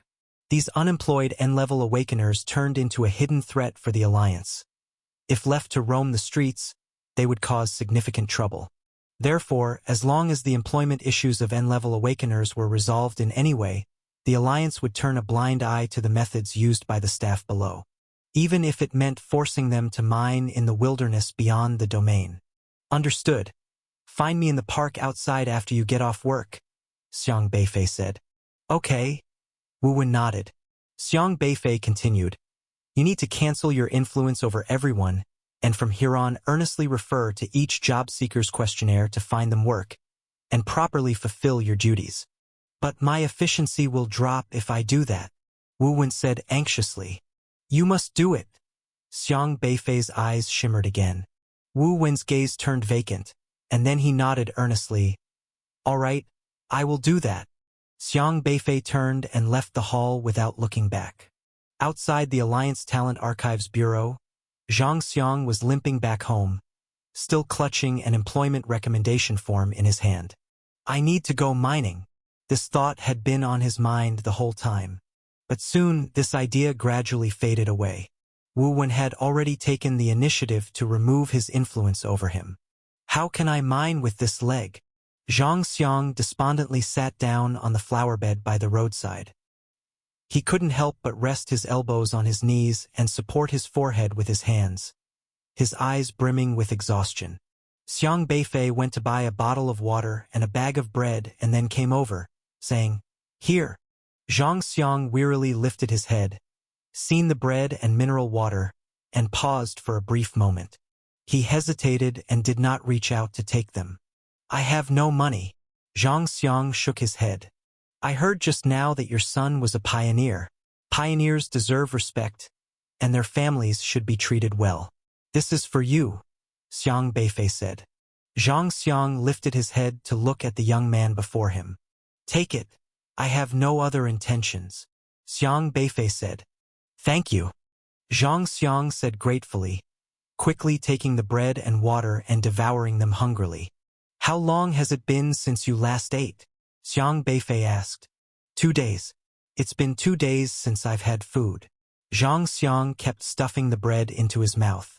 I remember the Alliance gives a large amount of condolence money to each pioneer's family. You shouldn't be living so down and out, Xiang Beifei said. Zhang Xiang's gaze darkened slightly, and he gave a bitter smile. It's my bad luck. I used to be just a content farmer, but forced development took my land, without payment. When I went to argue with them, they sent an old man to deal with me. Before I could say much, the old man suddenly fell down and lost consciousness. Apparently, he was the developer's father, and then they claimed I had injured him. I had no idea what was happening, Zhang Xiang sighed. Didn't law enforcement care? They said it was my fault. I didn't quite understand. I saw that the head of the enforcement team seemed to be friends with the developer. Later, the Alliance Court ruled against me, and I had to pay them a large sum of money. The condolence money left by my son was all gone, Zhang Xiang said with a bitter taste in his mouth. Xiang Beifei fell silent once more. Not all heads of enforcement teams were like Lu Hong, principled and loathing evil. There were also heads of enforcement teams like Lai Wuying, who merely wanted to complete system tasks. What happened with that old man? Xiang Beifei asked. He was faking it to extort money. Before the Alliance Court's ruling, he was critically ill, claimed to have a third-degree disability and couldn't take care of himself. They said I had beaten him into a vegetative state. But a few days after the court's decision took effect, he was walking in the park. Zhang Xiang clenched his fists. Moments later, he opened his hands again. Why is life so hard? He murmured to himself, his tone helpless and bewildered. Xiang Beifei silently watched Zhang Xiang. He didn't know how to answer that question either. The system world was perhaps just like that. Without a high-level system, you are inherently seen as lesser, doomed to suffer oppression. And levels in this world live a hard life with too few ways out. The suppression of the low level by the high-level systems inevitably means they have a bleak future. Even though Zhang Xiang was the family of a pioneer, the Alliance didn't seem to have treated him well. His own son had worked for the Alliance, sacrificed as a pioneer in the outer frontier, but as the family of a pioneer, he was swindled out of the condolence money. If Zhang Xiang were a high-level system awakener, it might have been different, but he was only an N-level awakener. Who would care about an N-level awakener? He was so young. Zhang Xiang pulled out a photo.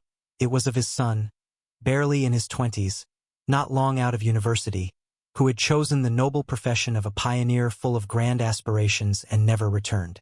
His eyes were filled with tenderness and sorrow. The moment his son awakened as an S-level, He felt his life was filled with hope, proud that he could hold his head high, even proud when his son chose to be a pioneer, for it was a lofty occupation. But who could have foreseen things turning out like this?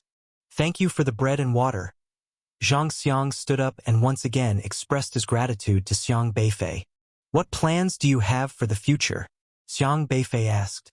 Plans? Zhang Xiang shook his head blankly, with self-mockery smiled. Maybe I will choose to go to the outer frontier to mine. This life is probably over for me. Next life, I'll try not to be an N-level awakener. He hobbled off towards the road. Stay connected through Novelbin. Calm. His figure was solitary. That was a man who had lost hope in life. I've often been told, as long as life hasn't knocked us down, it's we who are in control of it. Xiang Beifei spoke from behind. Zhang Xiang stopped in his tracks, smiling wryly. Whoever said that must be a high-level awakener.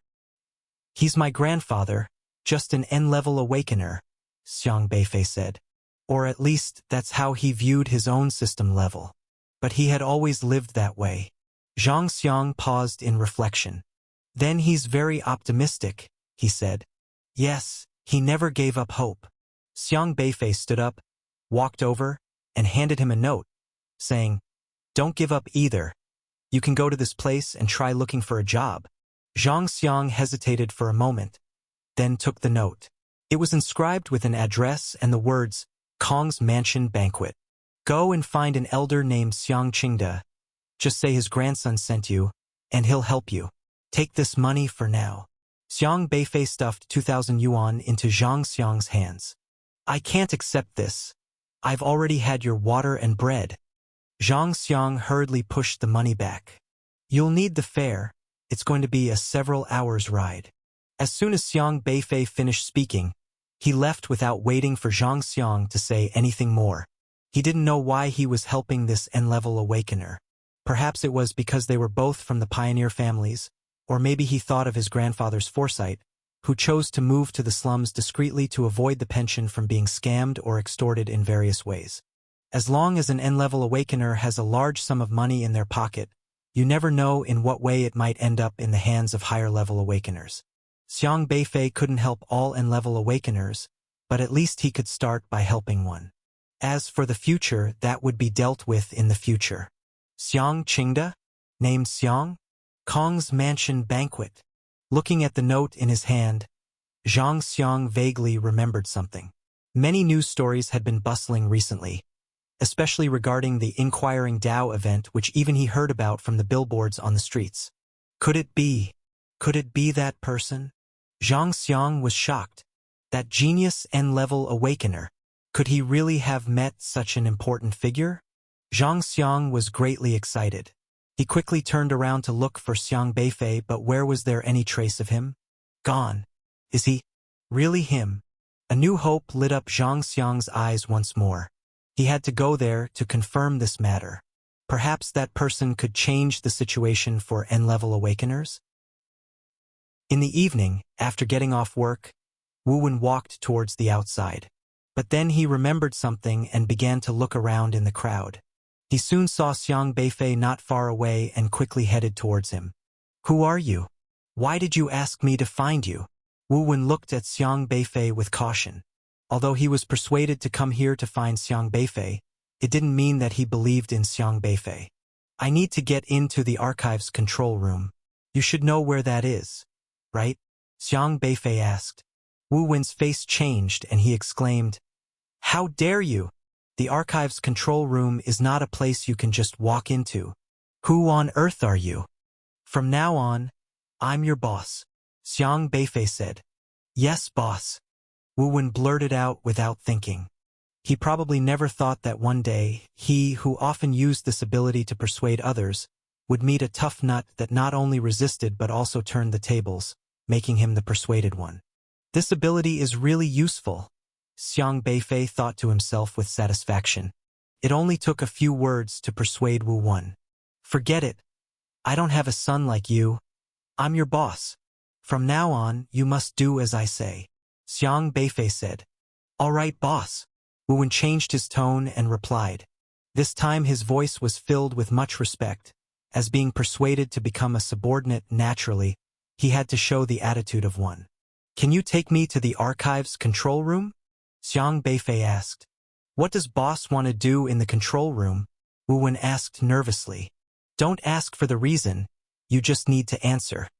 "I know where the control room is, but there's no way to get in. It's difficult to get through," Wu Wen quickly said. "Just tell me the location. The rest I'll handle myself," Xiang Beifei said. Wu Wen shook his head. "Boss, I can't tell you the location." "Can't tell me?" Wu Wen said uneasily. "We're sworn to secrecy.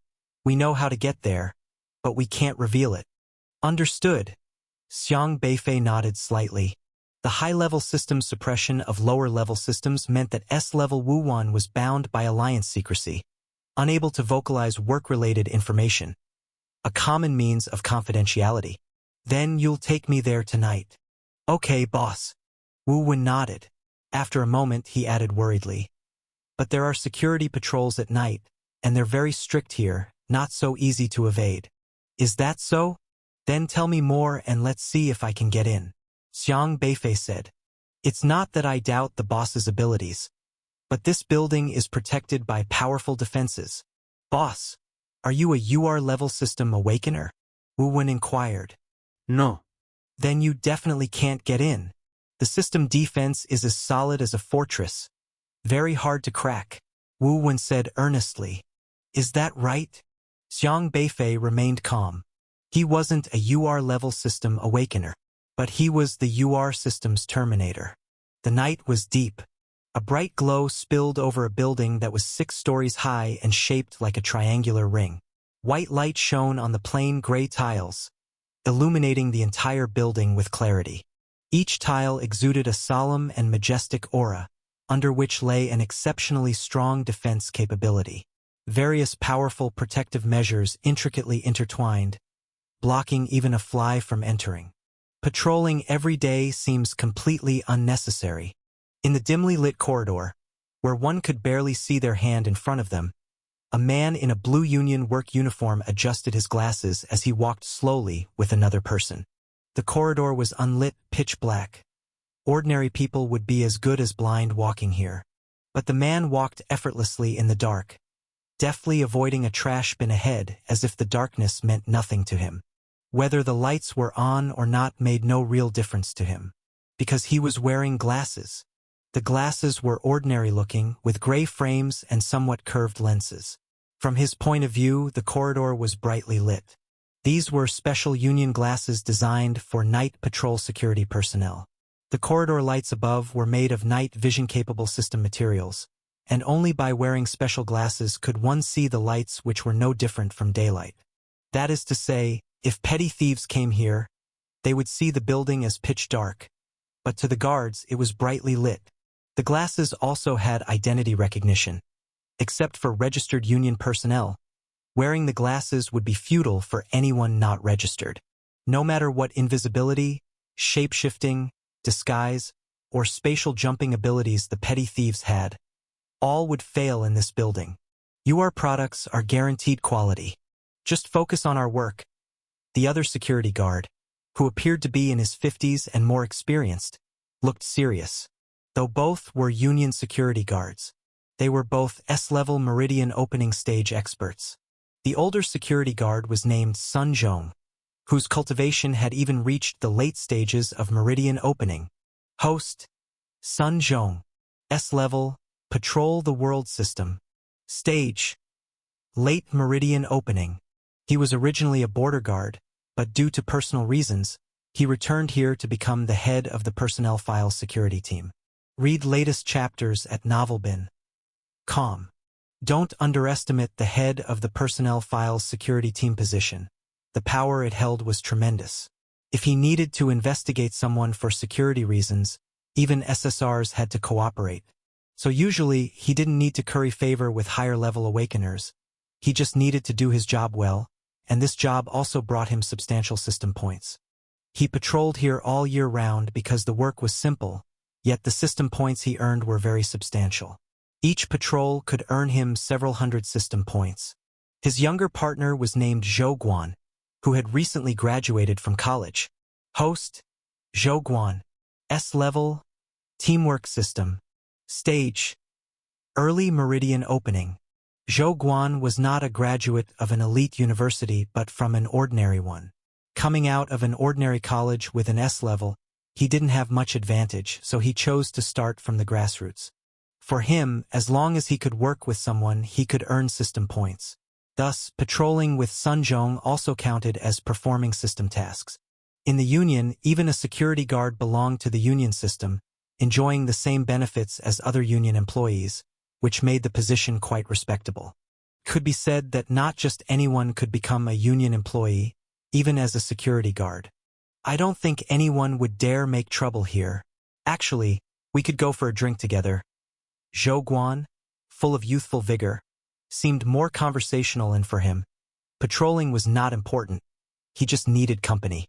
Let's talk about it after work. Sun Zhong began patrolling from the front door of the building, while Zhou Guan was indifferent, but Sun had to comply, as the nightly system points were essential. As the two passed the building's side door, Zhou Guan glanced at the door and laughed. Who would think that the door before us isn't really a door? It was an advanced illusion technique from SSR. It camouflaged the walls and door, making the exterior appear as a door, but actually anyone trying to unlock it would trigger a barrage of attacks, capturing the target directly to the interrogation room. They didn't use the back door but walked directly towards a wall, seemingly about to crash into it. A slight ripple spread out, and where there was originally a wall, a door now appeared. Every time I find these defense measures fascinating. Who would think that the wall is the door, and the door is just a wall? Zhou Guan couldn't help but look back at the door after entering the building. Indeed magical. Even Xiang Beifei, who was following behind Zhou Guan and Sun Zhong, admitted it. The defenses here are incredibly strong. Although there are no people at night, countless UR-level masters had set up layers of protection here. These system capabilities are by no means exaggerated. They would identify any intruder who tries to sneak in immediately upon entry. Even Xiang Beifei was certain that the number of petty thieves who could stealthily sneak into this place were few and far between. Woof! Xiaohe barked sternly, indicating his agreement. Unfortunately, the two of them happened to be among those few. Wu Wen stood right beside Xiang Beifei, his face full of astonishment. Zhou Guan and Sun Zhong, equipped with ultra-glasses made by System Awakeners, could see through all disguises. Virtually no System Awakener could hide from them, but the one person they couldn't see was Xiang Beifei. Ordinary petty thieves would be completely blind here without glasses. But here, with glasses, Zhou Guan and Sun Zhong were still blind when it came to seeing Xiang Beifei. They can't see us? Wu Wen was shocked. They aren't looking closely, Xiang Beifei said. Xiaohe had also extended his ability to Wu Wen, essentially assimilating him. Wu Wen was truly shocked in his heart. He was part of the alliance, and he knew better than anyone how formidable their methods were. One could say this was one of the safest places in the whole alliance. The only place safer than here was the alliance headquarters, the building perennially guarded by UR Awakeners. But Xiang Beifei actually had a way to hide from two S-class guards. Honestly, being an S-class Awakener himself, that guard Captain Sun Zhong even had authority higher than his, the receptionist, but late meridian opening Sun Zhong hadn't detected Xiang Beifei. Boss, how did you manage that? Wu Wen marveled repeatedly. No more questions. Tell yourself. Tonight you want to take a stroll through the archives room, Xiang Beifei said. Wu Wen secretly sweated. He had never dared to casually wander into the main archive room before. If discovered, he would be captured and severely interrogated. But every word from Xiang Beifei felt truthful and changed his mind.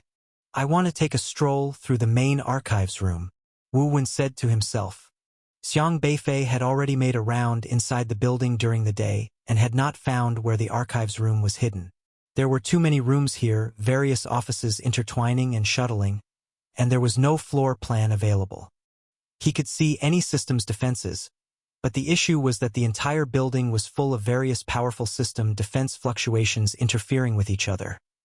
Everywhere was special, and it was impossible for him to search each room one by one. The Alliance had evidently put a lot of effort into the archives room, not simply placing a sign outside some room door. Luckily, Wu Wen knew the way, though he couldn't enter, he knew its location. The special lighting in the hallway was invisible without glasses. Xiang Beifei could see them, so in his eyes, the entire building was glittering.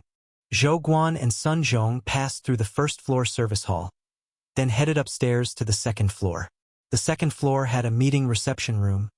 Sun Zhong even specifically walked inside and changed around it. Meanwhile, Xiang Beifei and Wu Wen continued forward and soon turned up to the third floor. The third floor was lined with various departments including talent planning, talent allocation, talent monitoring, and so on. From N level to S level, practically every level of Awakener had an independent office. I want to take a stroll by the main control room's entrance, Wu Wen kept convincing himself.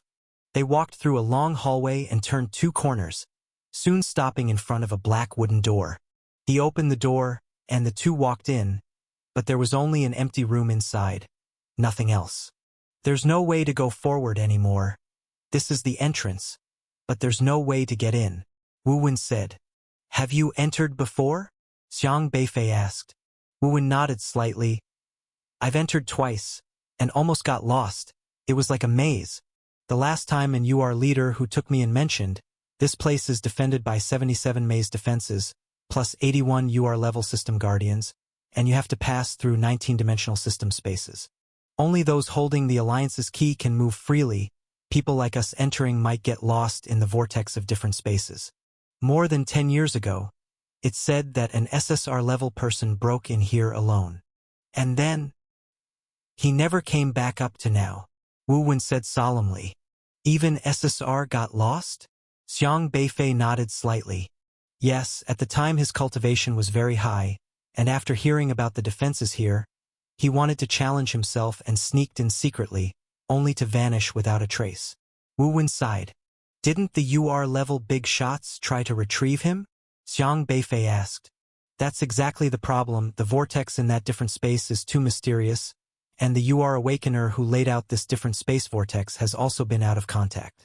No one but him has a way to retrieve that SSR. Anyone, without the right guidance, including other UR Awakeners, once they fall into that space, it is almost impossible to come out. UR Awakeners are not enough? Xiang Beifei found it strange. Find your next read on Novelbin. Calm. Wu Wen replied, yes, even among UR Awakeners, there are disparities in strength. The Awakener who established this spatial vortex defense is one of the most powerful ones. They stand at the pinnacle of this world, their methods reaching the heavens. Ordinary UR Awakeners don't have the strength to even lift their heads in their presence. In any case, this is as far as I can go. No one else can get in from here on, and outsiders wouldn't even know where the entrance is, Wu Wen said solemnly. Impressive. So this is the legendary archive room whose entrance can't even be found? Xiang Beifei looked around the empty room in front of him, clicking his tongue in wonder. Then he took a step forward, and the scenery around him suddenly burst into a riot of colors, with strong fluctuations forming a vortex that rolled towards him. 49 maze defenses, 81 system formations, 19 powerful dimension spaces, a spatial vortex that even SSR Awakeners would never return from. Xiang Beifei simply ignored them. When Xiang Beifei stepped into those spatial fluctuations, Wu Wen couldn't help but inhale sharply. The terrifying spatial vortex, like the mouth of a deep-sea leviathan, emitted a strong sucking force, glaring hungrily at them. We're doomed. Wu Wen watched the vortex in horror. Before the vast and mighty pull of the vortex, he felt incredibly weak and helpless. The overwhelming pressure of the UR level made him, a mere S-level Awakener, unable to move, and he even thought he was certainly dead.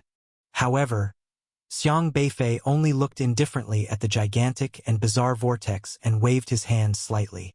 The vortex brushed past their bodies. It didn't affect us. Wu Wen's body was still trembling with fear, but his face was full of disbelief. Woof! Xiaohe glanced at Wu Wen with disdain, making a fuss over nothing. Xiang Beifei paid no attention to Wu Wen's reaction. He took another step forward and leaped into the spatial vortex. The scenery ahead rapidly changed. The turbulent and arrogant system defenses were fierce, but Xiang Beifei was fiercer, piercing through the layers of obstacles effortlessly, and the scene in front of him quickly transformed. All around was a vast white expanse, infinite and boundless. Countless points of light floated in midair, like a sky full of stars, seemingly innumerable at a glance. "We actually made it inside," Wu Wen exclaimed, looking up at the stars above. This was the central archive room, where each point of light above represented an individual's archive. These archives were a complex mishmash, distributed with no apparent order, and it was difficult to see what they were with the naked eye. Wu Wen had been here once before to help investigate archives, but that time he was brought in by someone else. The way he got in this time was truly beyond his expectations. "What's next?" asked Xiang Beifei. Wu Wen quickly regained his composure, looked around, and pointing to a stone platform, he said, "This is a supercomputer, guarded by God. Have you ever heard of God and Jiaoluo?" God and Jiaoluo? That was a pinnacle duel between two hackers, two generational legends of the code world. Wu Wen strode to the stone platform, on which a virtual screen appeared, turning into a giant eye. He introduced Xiang Beifei to the origin of God. It was a form of super-encryption developed by Microhard Corporation, the top microhard network technology company in the Alliance, an AI deployment for defense named God. God was the most powerful, complex, and intelligent artificial brain in the world at that time, with an extremely formidable status in the network world, unshakable by anyone. It stood guard in front of every computer, and even knowing the password was not enough because it used facial recognition to verify unlocking. This type of verification was not something that could be circumvented by hijacking a person and forcing them to unlock with their face, because the computer would analyze your current expression and movements to determine whether you were unlocking voluntarily or under coercion. Even attempts to unlock by other system awakeners using control talismans or other methods that could bewilder the mind were refused by God. The only way to unlock was in a state of self-awareness. Any other method was futile. The incident involving the AI God still had a sensational chapter in the history of the Alliance, and many still remembered it vividly to this day. The incident went roughly like this. When AI God was first introduced, Microhard Corporation threw down the gauntlet, stating that if any hacker could break through God's protection, they were willing to hand over half of the company's shares. Countless top hackers of the Alliance eagerly tried their hand, showing off their talents, launching attacks on God with their hacking skills, including many SSR-level cyber experts. However, without exception, all hackers failed. People quickly realized that this encryption might very well have been the work of a UR-level system awakener. In the end, they called upon the one known as the God of Hackers, Jiaoluo. Jiaoluo was the hacker's moniker. It was said that he too was a UR awakener, formerly working in the Alliance's Information Defense Department, but, unable to bear the dullness, he left the Alliance to become a hacker. He could have had fame and fortune, but he chose not to work in the Alliance because he aspired to something greater. He stood at the pinnacle of the world's code, a veritable god to all programmers. To him, wealth was as insignificant as dirt. He was engrossed in using code vulnerabilities to solve all problems, a man who truly lived within code. The Alliance could not control this UR awakener, and for a time they were very apprehensive of him because they could not find his whereabouts, fearing that he might use code to take control of all the Alliance's technology and plunge the Alliance's system into chaos. Unable to bring Jiaoluo in line, the Alliance was forced into an invisible crisis. If they could not have him, they had to eliminate the threat at its roots. The one they most wanted to remove was this UR system awakener, Jiaoluo, but they had always struggled to find his whereabouts. At that time, after Microhard Corporation launched AI God, the Alliance knew that only this could lure out Jiaoluo, so they teamed up with Microhard Corporation and issued a life-or-death challenge to Jiaoluo. Jiaoluo accepted the challenge, not for that 50% of the shares, but for the faith in code he held in his heart. The god of hackers, Jiaoluo, employed the ultimate hacking technique, transforming his body into code and surging into the computer to battle God in the realm of code. This combat technique in the world of code was tremendously costly, for being defeated in computation meant death and the annihilation of one's path. Jaluoluo clashed fiercely with the god AI. In this war, only one could survive. It would either be the artificial intelligence God, or the UR Awakener Jaluoluo.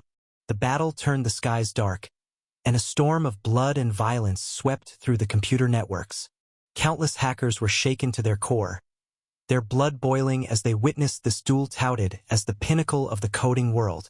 God and Jaluoluo unveiled their formidable powers, with potent code transforming into powerful attack waves that turned everything upside down. Even ordinary citizens could still feel the terror of that battle to this day. That night, all technological appliances within the Juzhou Alliance went haywire. Those that could connect to the internet transformed into robots, while those that couldn't were forcefully interfered with by electromagnetic waves and connected to the network in unconventional ways. Under Jaluoluo's control, every appliance seemed to be endowed with a life of its own, fighting for him. This was the strength of UR Awakener Jaluoluo. If he wished, he could completely disrupt the living order of Juzhou. Controlling countless appliances, Jaluoluo, in the form of his giant bird avatar, surrounded the Microhard Corporation's building, intent on destroying it. Meanwhile, God controlled all the appliances of the Microhard Corporation, merging them into a towering mech. Two monstrous robots battled in front of the Microhard building, with countless appliances from every home in Juzhou rushing towards it, nearly submerging it.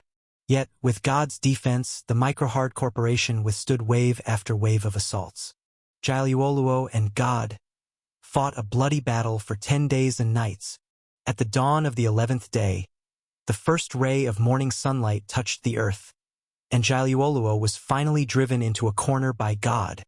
All machines summoned by Jaluoluo were destroyed, and his algorithms in the coding world were completely encircled and eradicated by God.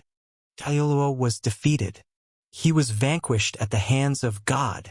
His defeat was thorough, leaving not even a trace behind. It was a battle that shook the heavens and the earth.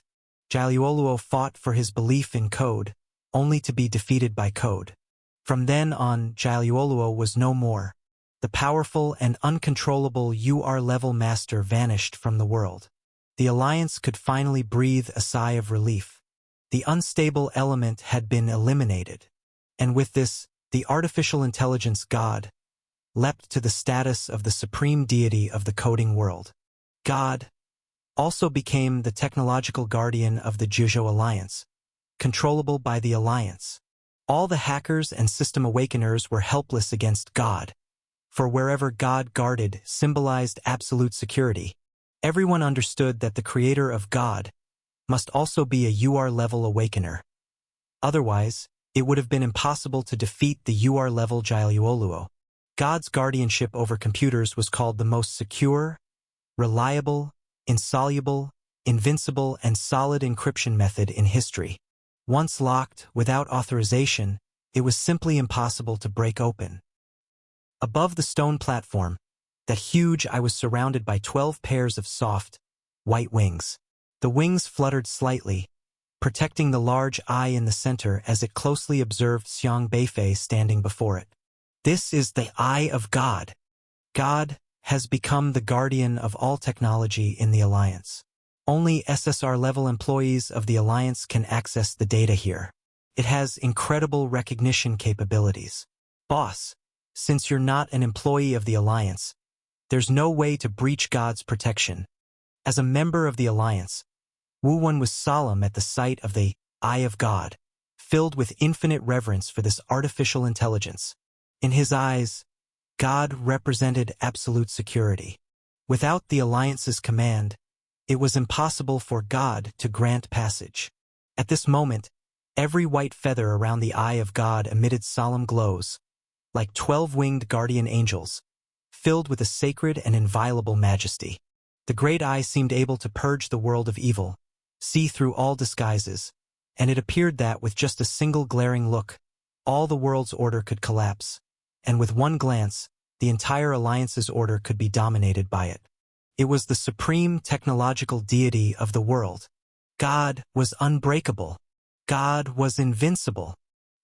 Xiaohe floated into the air, wasted no words, extended its little paw, and directly jabbed at the giant eyeball. Beep! Identification confirmed. Welcome to the Alliance Archives.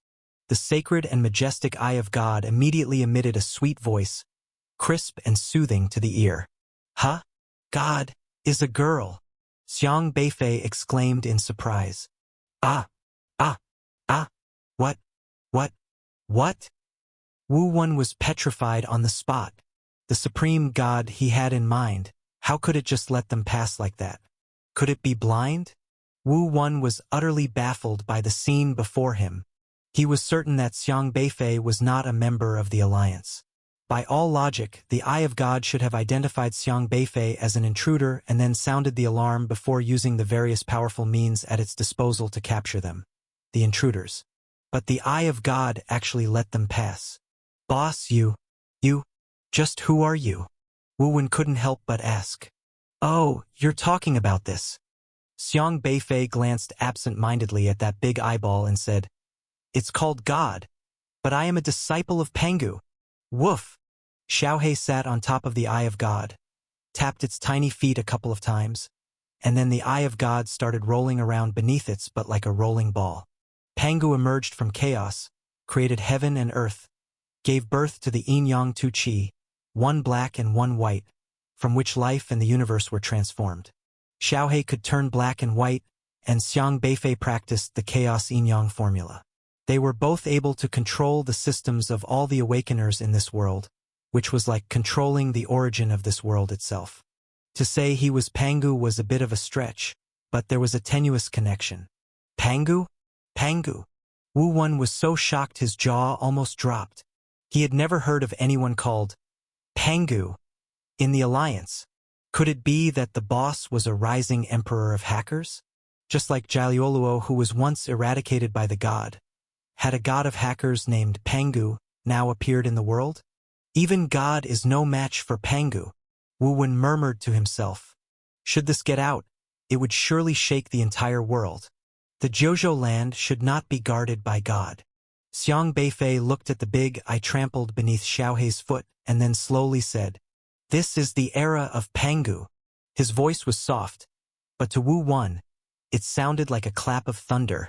Wu Wen stared dumbfounded at Xiang Beifei, who seemed to embody an ancient and vast aura, like a desolate beast slowly awakening. And amidst his indifferent tones there was a pride that towered above the world. Perhaps because his own system was influenced by Xiang Beifei, in Wu Wen's perception the so-called god and Jiaoluo had become irrelevant. The former god had defeated Jiaoluo and became the authority of the Alliance. But now, with the advent of Pangu, God's glory had faded. It turned out that Pangu was the true giant of this world. His boss seemed to be the future of the Jiuzhou Alliance. Pangu was about to forge a new era.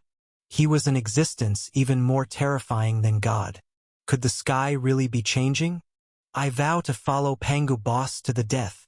Wu Wen convinced himself to become Xiang Beifei's underling, influenced by the aura Xiang Beifei exuded, a sense of unfathomable reverence welling up in his heart. He looked up at Xiang Beifei with utmost admiration, feeling immensely honored to be the first underling under Pangu, pride pouring out of every pore in his body. You've got the knack. Xiang Beifei glanced at Wu Wen.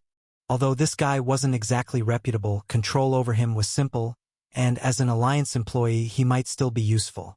Ignoring Wu Wen's excited face, Xiang Beifei turned his gaze to the big eyeball. The Eye of God had been blinded by Xiaohe, and before Xiaohe, God had no means of escape. Check on Qin Hongyi, Xiang Beifei said. Woof! Xiaohe's feet stood on the Eye of God, rolling it like a ball in a circus act, the eyeball rolling and rolling while 12 pairs of wings flapped aimlessly, without any decorum. Xiaohe didn't search for the files through normal protocols. It was simply causing trouble, directly taking over God's authority and searching for information on Qin Hongyi. Wu Wen watched the rolling eyeball in confusion. Since he couldn't see Xiaohe, from his perspective, it looked as though the Eye of God had a seizure, its eyes rolling back non-stop. Is this artificial intelligence? It feels more like an artificial idiot. Wu Wen couldn't help but mutter. Woof! Xiaohei laughed heartily. You go to one side now. There isn't anything for you in what comes next. Just plug your ears. Xiang Beifei said. Yes, boss. Wu Wen obediently turned around and plugged his ears. Sure enough, 127 stars glowing with white light soon floated in the sky, surrounding Xiang Beifei. This meant that there were 127 individuals named Qin Hongyi within the entire alliance. Xiang Beifei casually grabbed one of the stars and then spread his hand open, and the star immediately transformed into a light screen. Qin Hongyi, born April 5, 2979, N-level literary Dao practitioner, from the Upper District of Jingzhou, graduated from Bruce Kai Professional Technical College, current occupation, fruit farmer. This Qin Hongyi was an N-level awakener, obviously not the target Xiang Beifei was looking for. Narrow search to S-level, Xiang Beifei said. All the stars suddenly dimmed, leaving only 2 behind. Among the 127 individuals named Qin Hongyi, 2 were S-ranked. Xiang Beifei tapped to open these 2 stars. Qin Hongyi, born May 7, 3001, S-ranked literary Dao practitioner. Number 56 on Erba Street in Guilin District of Yongzhou, graduated from Yongzhou University, current occupation, film investor. Qin Hongyi, born October 19, 2989, S-ranked literary Dao practitioner. Number 107 Building 3 in Xianhua Community, Nanzhou District of Yenzhou, graduated from Yenzhou University, current occupation, construction engineer. Strange. Why are they both literary Dao practitioners? The Qin Hongyi seen in the ruins that day was a martial god system user, undoubtedly a powerful martial artist. Pull up the video. See if there is any footage from before his death, Xiang Beifei said. The Zhuzhou Archive Bureau would capture some of a person's daily life footage for archival purposes. This is a standard practice for everyone. Soon, the screen displayed the first Qin Hongyi. Others could not see the system interface through the videos, but Xiang Beifei could. The footage was from 3 o'clock in the afternoon. He was watching a movie in a cinema, and Xiang Beifei quickly realized that this Qin Hongyi was awakened to the S-ranked box office star system. Xiang Beifei immediately switched to the next Qin Hongyi. In the video, the second Qin Hongyi was looking up at a building by the roadside, seemingly measuring its structure. But his awakening was to the S-ranked Qianglu Yuyu system. What's going on? Xiang Beifei asked. The 2 S-ranked Qin Hongyis were not the targets Xiang Beifei was looking for. Woof! Woof woof! Xiaohei, perplexed, stepped on the big eyeball, turning the eyeballs twice more to check if any other S-ranked Qin Hongyi might have been overlooked. However, the only ones the big eye showed were these 2 people, with no third. That's not right. I definitely saw that Qin Hongyi had the martial god system that day. It shouldn't be this way. Xiang Beifei was absolutely certain about this. He could see everyone's system interface, no matter how much they tried to disguise it. The system interface always shone brightly. Qin Hongyi, an S-rank system awakener, with a cultivation level above the god-refining stage. How can that Qin Hongyi be missing? Xiang Beifei's brows were deeply furrowed. Could an S-ranked awakener really come here and erase their own records? Or did someone from the Alliance erase his existence for him? Xiang Beifei suddenly remembered the old woman who had been parasitized by a desolate beast that day and said, "Look up N-ranked Wang Guilan." Woof!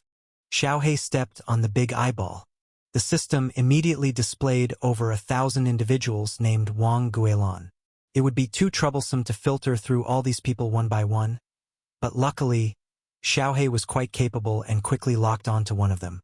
Wang Guilan, born July 4, 3005, N-ranked literary Dao practitioner, number 76 Liu Village, Rolling Stone District in Jizhou, graduated from New East Professional Technical College, current occupation, tailor.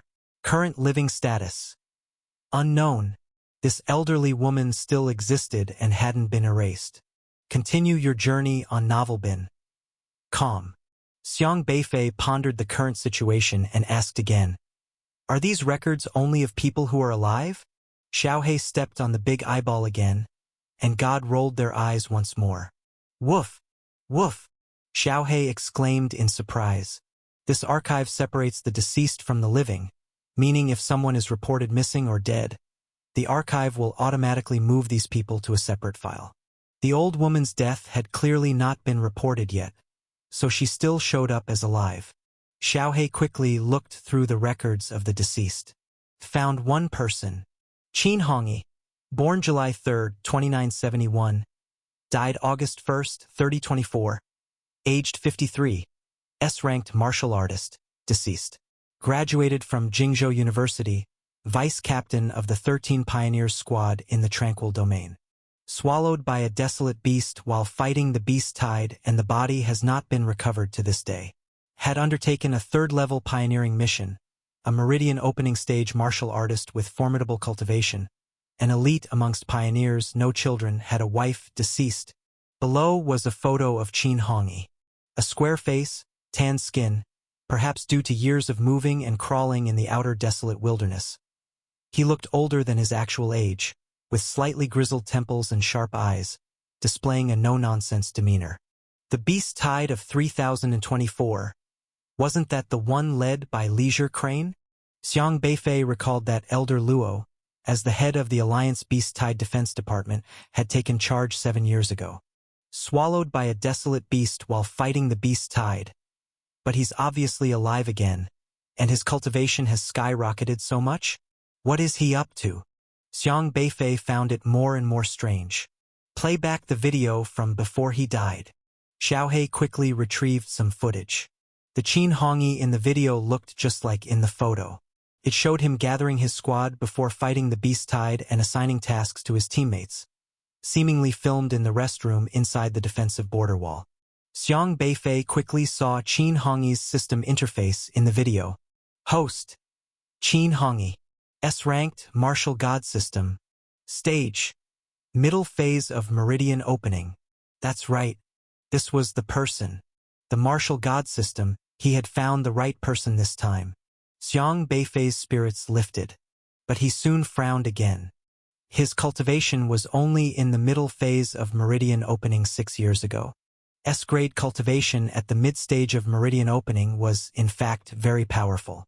But the problem was, the last time Xiang Beifei had seen this person, his cultivation was far above the god refining stage. To go from mid-stage meridian opening to at least the orifice transforming stage in 6 years? Xiang Beifei was quite astonished. This pace was exceedingly fast. One must know that even SR-grade Yi Changfeng and Yu Qixin were only at the mid-stage of god refining at present. An S-grade system talent was a big step weaker than SR-grade. But Qin Hongyi had left so many SR grades behind? If Qin Hongyi's cultivation had reached the mid-stage of god refining 6 years ago, Xiang Beifei wouldn't be too surprised. Although rare, it wasn't unheard of for S-grade to reach mid-stage god refining. Given 6 years, breaking through to the orifice transforming stage from mid-stage god refining was plausible. But to go from mid-stage meridian opening to at least orifice transforming stage in 6 years was a leap too terrifying. The higher the realm, the slower the improvement, that was the consensus. Qin Hongyi had taken 35 years to reach mid-stage meridian opening from the time he awakened his system at age 18 until his death at 53. Then in 6 years, he crossed an entire major realm. How many fortuitous encounters could accumulate to this? What happened after he was devoured by the desolate beast?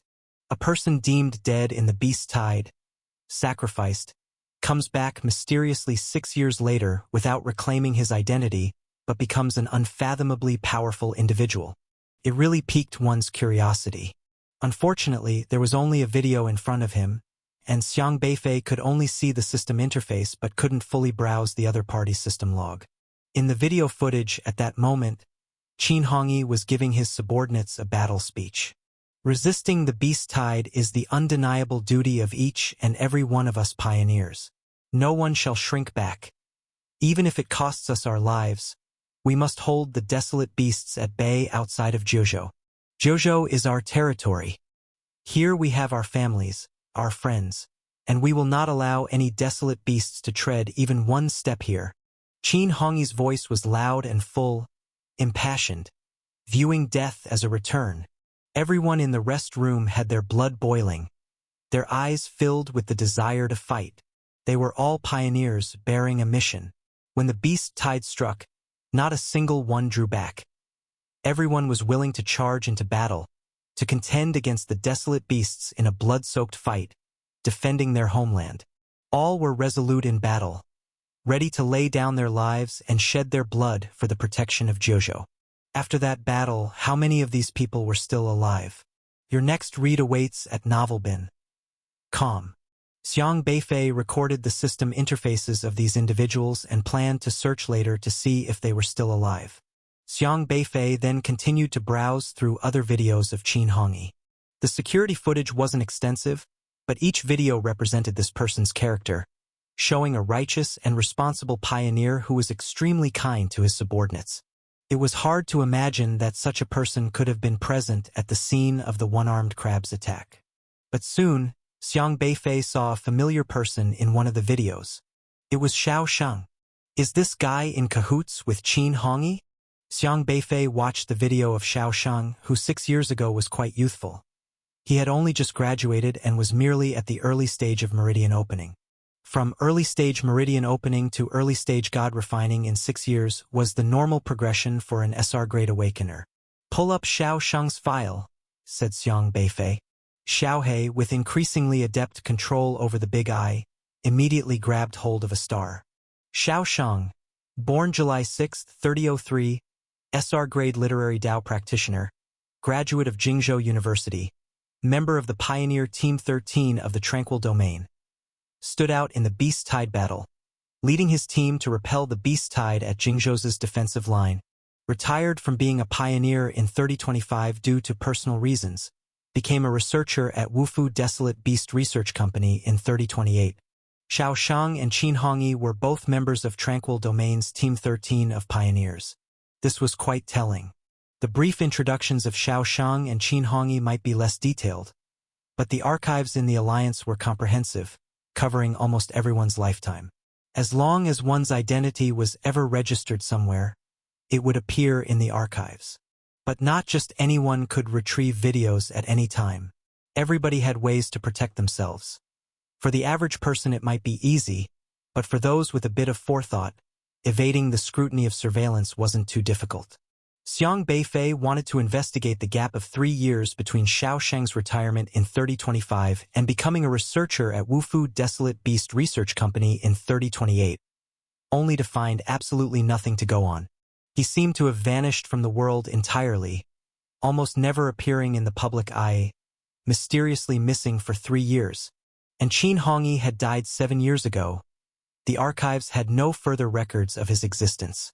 Xiang Beifei instructed Xiao He to copy all the relevant data on these two individuals, and all the personnel data from Wufu Desolate Beast Research Company. Xiang Beifei decided that when he returned, he would deeply investigate the company, though he knew in his heart that if the Wufu Desolate Beast Research Company was deliberately hiding something, it would likely not be captured on some surveillance videos. The image they presented to the public was sure to be of a law-abiding, legitimate company. Xiao He continued to excitedly copy the data through an electrical connection, buzzing with joy, its black and white fur intermingling as it reveled in the process. Next, I need to create a file. Creating a new identity was one of the reasons for Xiang Beifei's visit, making it convenient to infiltrate the Wufu Desolate Beast Company using this new identity. Woof! Xiao He inquired for a name. Just call him Zheng Xian, Xiang Beifei said calmly. Zheng Xian truly idle.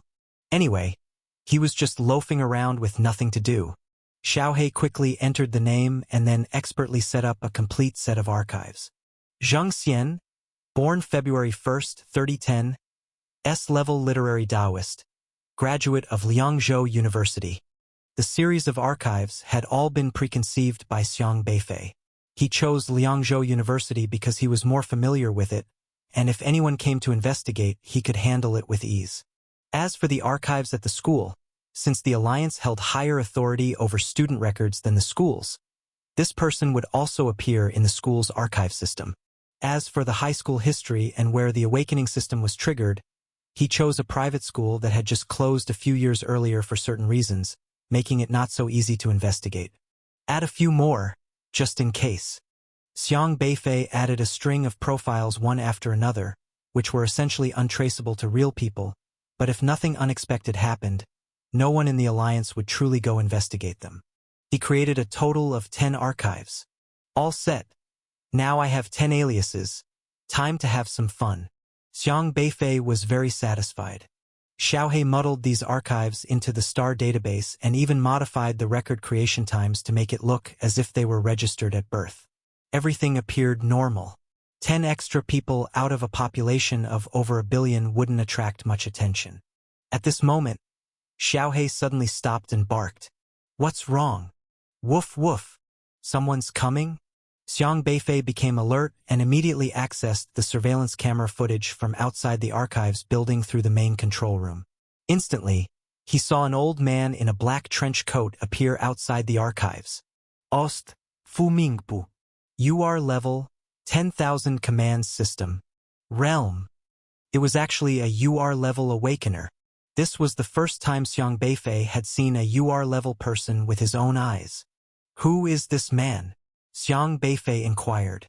Xiaohe immediately started his large eyes, and the eye of God began to roll. After rolling for a while, to his shock, he barked. There was no UR level data in the archive's control room. There wasn't even data for SSR level awakeners. Wu 1. Aren't there any SSR or UR level archives here? Xiang Beifei turned his head and asked. Wu Wen did not move. He obediently blocked out all his hearing as instructed. Xiang Beifei walked over and kicked him. What's the matter, boss? Wu Wen asked reverently. Aren't UR and SSR level archives recorded here? They aren't here. Those high-level awakeners have separate files. After the UR level Jiaoluo incident, the Alliance moved the archives of SSR and UR level awakeners to the Alliance headquarters because this place had once been infiltrated by Jiaoluo, causing a massive leak of archives, allowing him to remain at large, Wu Wen hastily said. Jiaoluo, a high-level UR awakener and pinnacle figure in technology, managed to remain at large primarily because he stole everyone's archives, knowing the backgrounds of the Alliance's high-level awakeners like the back of his hand. Clearly, the Alliance had learned its lesson. So where are their archives at the headquarters? Xiang Beifei asked. I don't know. I've heard they are guarded by specialized personnel, Wu Wen replied. Do you recognize this person? Xiang Beifei pointed to the monitor. Wu Wen glanced at the video image of Fu Mingpu, inhaled sharply, and said excitedly, That's one of the big shots from the Alliance. Director Fu, UR. My goodness, a UR-level big shot. He's the head of the Alliance Security Department. Alliance Security Department? Xiang Beifei became more attentive. The Alliance Security Department was not only in charge of managing the safety of desolate beasts on the front lines, but also covered various aspects of daily life. Then the purpose of his visit here could mean, audacious rats dare to invade the archives building. A loud voice echoed through every corner of the building, followed by an overwhelming aura that swept over everything. Ah? He can't possibly mean us, right? We're doomed. Upon hearing this voice, Wu Wen immediately collapsed to the ground in terror. That was a UR-level big boss. As an Alliance staff member who assisted others in coming here, if caught, it would certainly be the end of him. Xiang Beifei did not pay attention to Wu Wen. Instead, he was pondering something. Many have abilities similar to Chen Baiwen's Traces of Time, so this time he specifically had Xiaohe protect Wu Wen as well. In the outer desolate regions, Xiaohe couldn't protect everyone from being tracked at the same time, but adding just one more person was still manageable for Xiaohe. From their arrival to now, he and Xiaohe had been protecting themselves very well, with all the system defenses being ineffective against them, implying that no alarm systems could be triggered. So how did this guy find out they had broken in here? Thud, thud, thud. The entire building lit up with a bright light, illuminating every area as if it were broad daylight. Outside the archives building, Fu Mingpu was looking indifferently at the edifice. In front of this imposing structure, his figure seemed thin and insignificant, yet standing there, He resembled a towering mountain that seemed to subtly suppress the space around it, making the magnificent lights of the building seem dim by comparison. When he acted to lock down the area, the air itself seemed to stop moving, and all the scenery in every direction revolved around him. He was the sole focus within 100 miles. This was a UR-level powerhouse. Calm and composed, he exuded an aura of imperious might that governed all, a figure of paramount significance within the alliance. Sun Zhong and Zhou Guan stood trembling in front of Fu Mingpu, heads bowed, hardly daring to breathe. "Was it you two on duty tonight?" Fu Mingpu glanced at the two men. Struck by Fu Mingpu's gaze, Sun Zhong and Zhou Guan felt as if they had fallen into an ice cellar, unable to move, crushed by an absolute suppression from the soul. It was as if he saw all the secrets they hid, and not even a thought of resistance dared to emerge in their minds. A single look was about to make Sun Zhong and Zhou Guan collapse, their legs trembling, barely able to stand. But they didn't fall because in front of such a formidable UR-level figure, their bodies had become rigid, as if they no longer controlled them. Without a command from the great man, they weren't even qualified to fall. This was already the effect of Fu Mingpu holding back his presence. If he had fully exerted his power, these two S-ranking awakeners in the Meridian opening phase might have lost their lives. "Yes, yes," Sun Zhong responded almost tremulously, and Zhou Guan, being younger and less skilled, was so intimidated that he couldn't even speak. "Someone broke into the building and you didn't know?" Fu Mingpu demanded. "Continue your journey on Novelbin." Calm. Broke into the building. Sun Zhong and Zhou Guan were shocked. The place was heavily guarded. They had patrolled the area and hadn't noticed any suspicious people, and the system alarm hadn't been triggered. How could someone have broken in? "Reply, Minister, we have been patrolling all night and did not neglect our duties or notice anyone," Sun Zhong replied, trembling with fear. If indeed someone had broken into the building, they would be held accountable. Fu Mingpu snorted coldly. His snort, like thunder, made Sun Zhong and Zhou Guan tremble in their souls. Fu Mingpu did not continue to pressure the two men, but instead looked coldly at the building and said, "Anyone capable of infiltrating this place without a sound must be a person whose skills reach the heavens. You go and contact the others." As soon as he retracted his presence, Sun Zhong and Zhou Guan felt as if they had been fished out from an icy river in the dead of winter, and they heaved a huge sigh of relief. "Yes." Sun Zhong and Zhou Guan hurriedly ran off. Fu Mingpu waved his hand, and his terrifyingly mighty spiritual power surged forth, enveloping the entire building. A UR-level spatial lockdown was an absolute form of defense, powerful enough to shield from all space-based system awakeners. Near the heart of the Alliance continent, many Alliance staff lived nearby. The moment they sensed someone locking down the space, almost everyone within 100 miles was alerted. Whoosh, whoosh, whoosh. Countless figures were rushing towards this place non-stop. In the blink of an eye, no fewer than dozens of powerful silhouettes stood in front of the Alliance building. S-rank, SR rank, SSR rank. They were all God refining stage experts, and there was even one with SSR rank above the God refining stage. Those not at the God refining stage didn't even have the qualifications to come within 10 miles of the archives building. Among these people was also Mu Yiqing. "Minister Fu, what happened?" Mu Yiqing stood respectfully behind Fu Mingpu, asking cautiously. Though usually eloquent, facing such a figure of authority, she did not dare use any clever language or beat around the bush, speaking only as she should without taking liberties.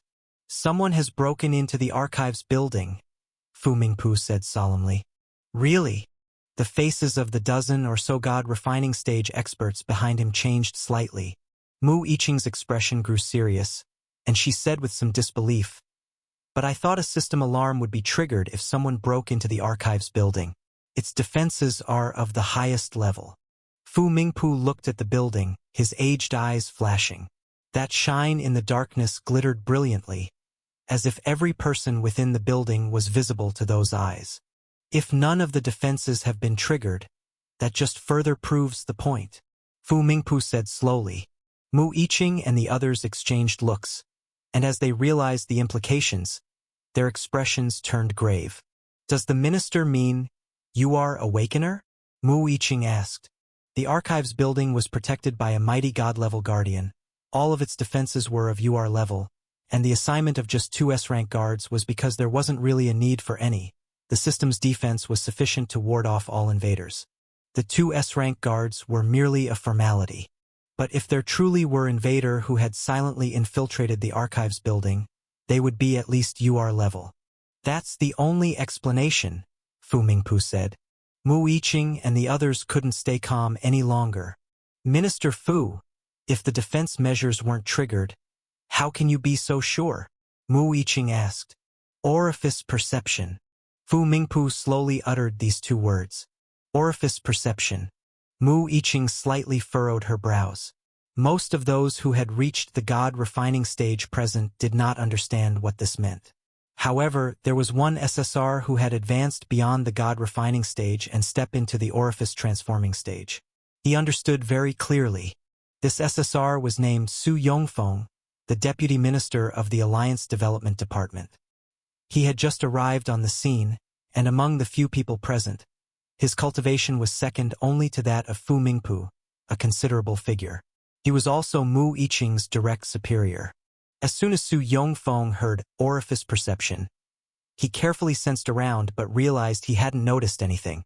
He then moved a few steps closer to the building. After roughly 10 seconds, he finally let out a low cry. Indeed, I can perceive that orifice. It's a person, very faint, as if covered by something intermittently visible. Su Yongfeng said with a grave face. After all, he was still not on the same level as Fu Mingpu. To perceive an orifice, he had to be very close, and if Fu Mingpu hadn't mentioned it, he would not have noticed it at all. Breaking into the archives building, the highest possibility is to investigate the archives. Could it be that something like last time has happened? Mu Yiqing voiced her concern. Everyone's face slightly changed. Jialuoluo. They all thought of this person. Not all Awakeners would obediently follow the Alliance's orders. Some powerful individuals dislike the Alliance's rules and prefer to live outside its bounds. These are all seen by the Alliance as potential threats. In particular, UR-level Awakeners are all individuals with boundless potential. If they opposed the Alliance, it would be quite troublesome for the Alliance. And Jialuoluo, this UR-level Awakener, was one of those who didn't conform. If it's for requesting the archives, he should not succeed because we have God protecting everyone's records. That's right. So far, God is unsolvable, and besides, our high-level Awakeners' archives are not here, so there's no need to worry, Mu Yiqing also said. Fu Mingpu spoke in a deep voice. Never mind that for now. This whole place has already been sealed off. Let's search inside one more time. The orifice perception hasn't disappeared. That person is still in the control room. He's like a turtle trapped in a jar. Yes. All the people present immediately spread out, treating the matter with utmost importance. Because if an UR-level Awakener beyond their control could not be dealt with, the Alliance would definitely not let them be. Orifice perception? Xiang Beifei looked at the surveillance camera. Whatever those people outside were saying, he could hear it all clearly in here. He just realized he had overlooked this matter. People with higher realms have some special abilities not from the system, but from Awakeners themselves. Every realm change actually transforms the body. Qi controlling stage, as long as one can absorb spiritual energy to convert into spiritual power. The meridian opening stage requires one to open meridians in their own body. But Xiang Beifei hadn't looked too deeply into what physical changes might occur during the god refining and orifice transforming stages. When Fu Mingpu just mentioned orifice perception, Xiang Beifei realized that this ability might be very likely related to some ability in the orifice transforming stage. Using the abilities from the system was one thing, but using one's inherent abilities was another. Xiang Beifei could ignore other people's system abilities, but if higher levels possessed some special bodily perception, such as non-system abilities like spiritual power, that would be another matter entirely. We've been surrounded. What do we do now? Wu Wen looked terrified, and even seeing Fu Mingpu through the screen made him feel panicky. Not much better than Sun Zhong and Zhou Guan, who were questioned directly by Fu Mingpu. "Stay calm," Xiang Beifei said. "Okay, okay." Wu Wen tried hard to calm himself, convincing himself not to panic. However, his legs were still shaking, and he couldn't help but steal another glance at Xiang Beifei. The boss was so composed. They had the entire building surrounded, and he still had time to look through someone else's archives. "It seems like he only detected one of us," Wu Wen said, confused. There were clearly two here. Why did they seem to sense only one orifice? Xiang Beifei glanced at Wu Wen and said, "Because he has detected you, he hasn't found me." The Xiaohe, which had been alternating between black and white due to the electric shock from copying data, made Xiang Beifei vaguely understand why Wu Wen had been discovered. Xiaohe, a little high from the electricity, had been caught unaware and failed to completely conceal Wu Wen's presence, resulting in Wu Wen being detected by the highly perceptive Fu Mingpu. What? Wu Wen was frightened out of his wits. Did that mean if Xiang Beifei wanted to escape, he just had to leave him behind? "Boss, you must save me. Otherwise, I'll have no place to bury myself when I'm dead." Wu Wen's face was a picture of despair. If Xiang Beifei left him behind and abandoned him, falling into the Alliance's hands without being able to divulge Xiang Beifei's secrets, he faced a tragic fate. Are you worrying about having no place to bury yourself when you're dead now? Have you ever thought about how desperate the N-level awakeners who were persuaded by you to go mining in the wilderness ended up? Xiang Beifei asked. Wu Wen was choked up, his face turning deathly pale. In the past, to meet his work performance goals and resolve the employment problems for N-level awakeners for the Alliance, he had directly used his system abilities to forcibly persuade any jobless individuals to take up the jobs he recommended, earning many accolades for doing so. Yet he had never considered how much suffering those N-level awakeners endured being forced to do those tasks. Thump! Wu Wen fell to his knees, blurting out in panic, "Boss, I was wrong. I'll never dare to do it again. I swear I will correct my ways. Please, save me." He wanted to live. There was no turning back for him now. He knew that Xiang Beifei's ability to get here undetected indicated a formidable power, and clinging to this big thigh was his only hope for survival. Xiang Beifei looked at Wu Wen, who was scared out of his wits. Wu Wen's persuasion system was not only used to convince N-level awakeners to take on jobs against their will. It could also persuade those who had gone astray to turn over a new leaf, inspire desperate individuals contemplating suicide to choose life, negotiate with kidnappers holding hostages. If Wu Wen wished to make good use of this system, he had many paths open to him. Yet he chose a crooked path. After a moment of silence, Xiang Beifei finally spoke. "All right, just use your abilities where they should be applied from now on." Yes, I'll definitely remember," Wu Wen kept on pledging. In fact, there was no need for further assurances. He had been persuaded by Xiang Beifei earlier in the day. Now, if not exactly upstanding in all his thoughts, at least he would no longer harm others. It was as if he had undergone a complete transformation.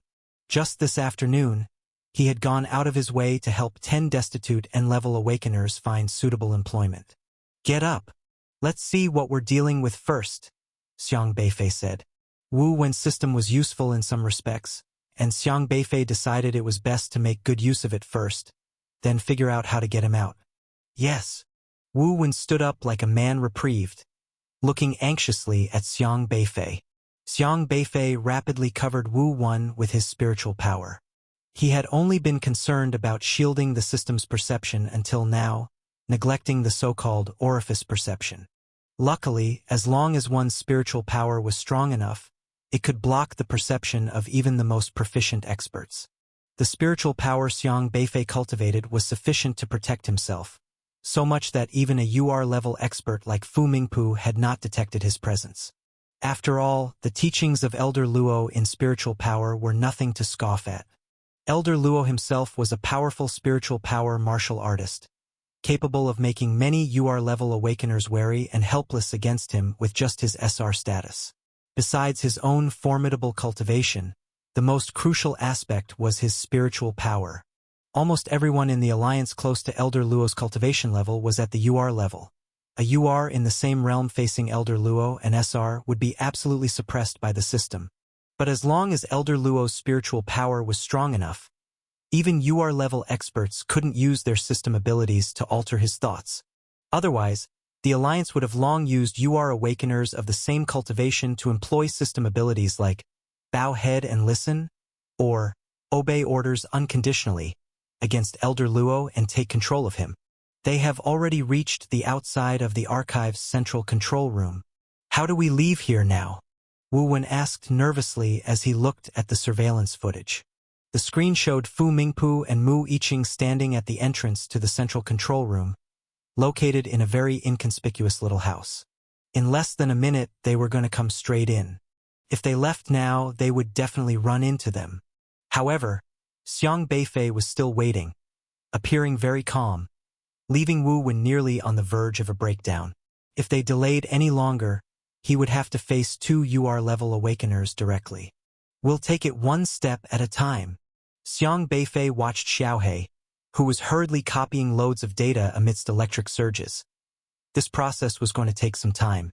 Woof! About half a minute later, Xiaohe finally finished copying some of the archives. It quickly replaced the Eye of God and erased all traces of its access. With the eye disappearing, Wu Wen realized Xiang Beifei was preparing to leave and asked anxiously, "How are we going to deceive these 2 UR-level people now?" Xiang Beifei signaled him not to interrupt, saying, "Wait a bit longer. Experience more on Novelbin." Calm. Wait a bit longer? Wu Wen was on the edge of panic. At such a critical juncture, his boss could still calmly say to wait a bit longer?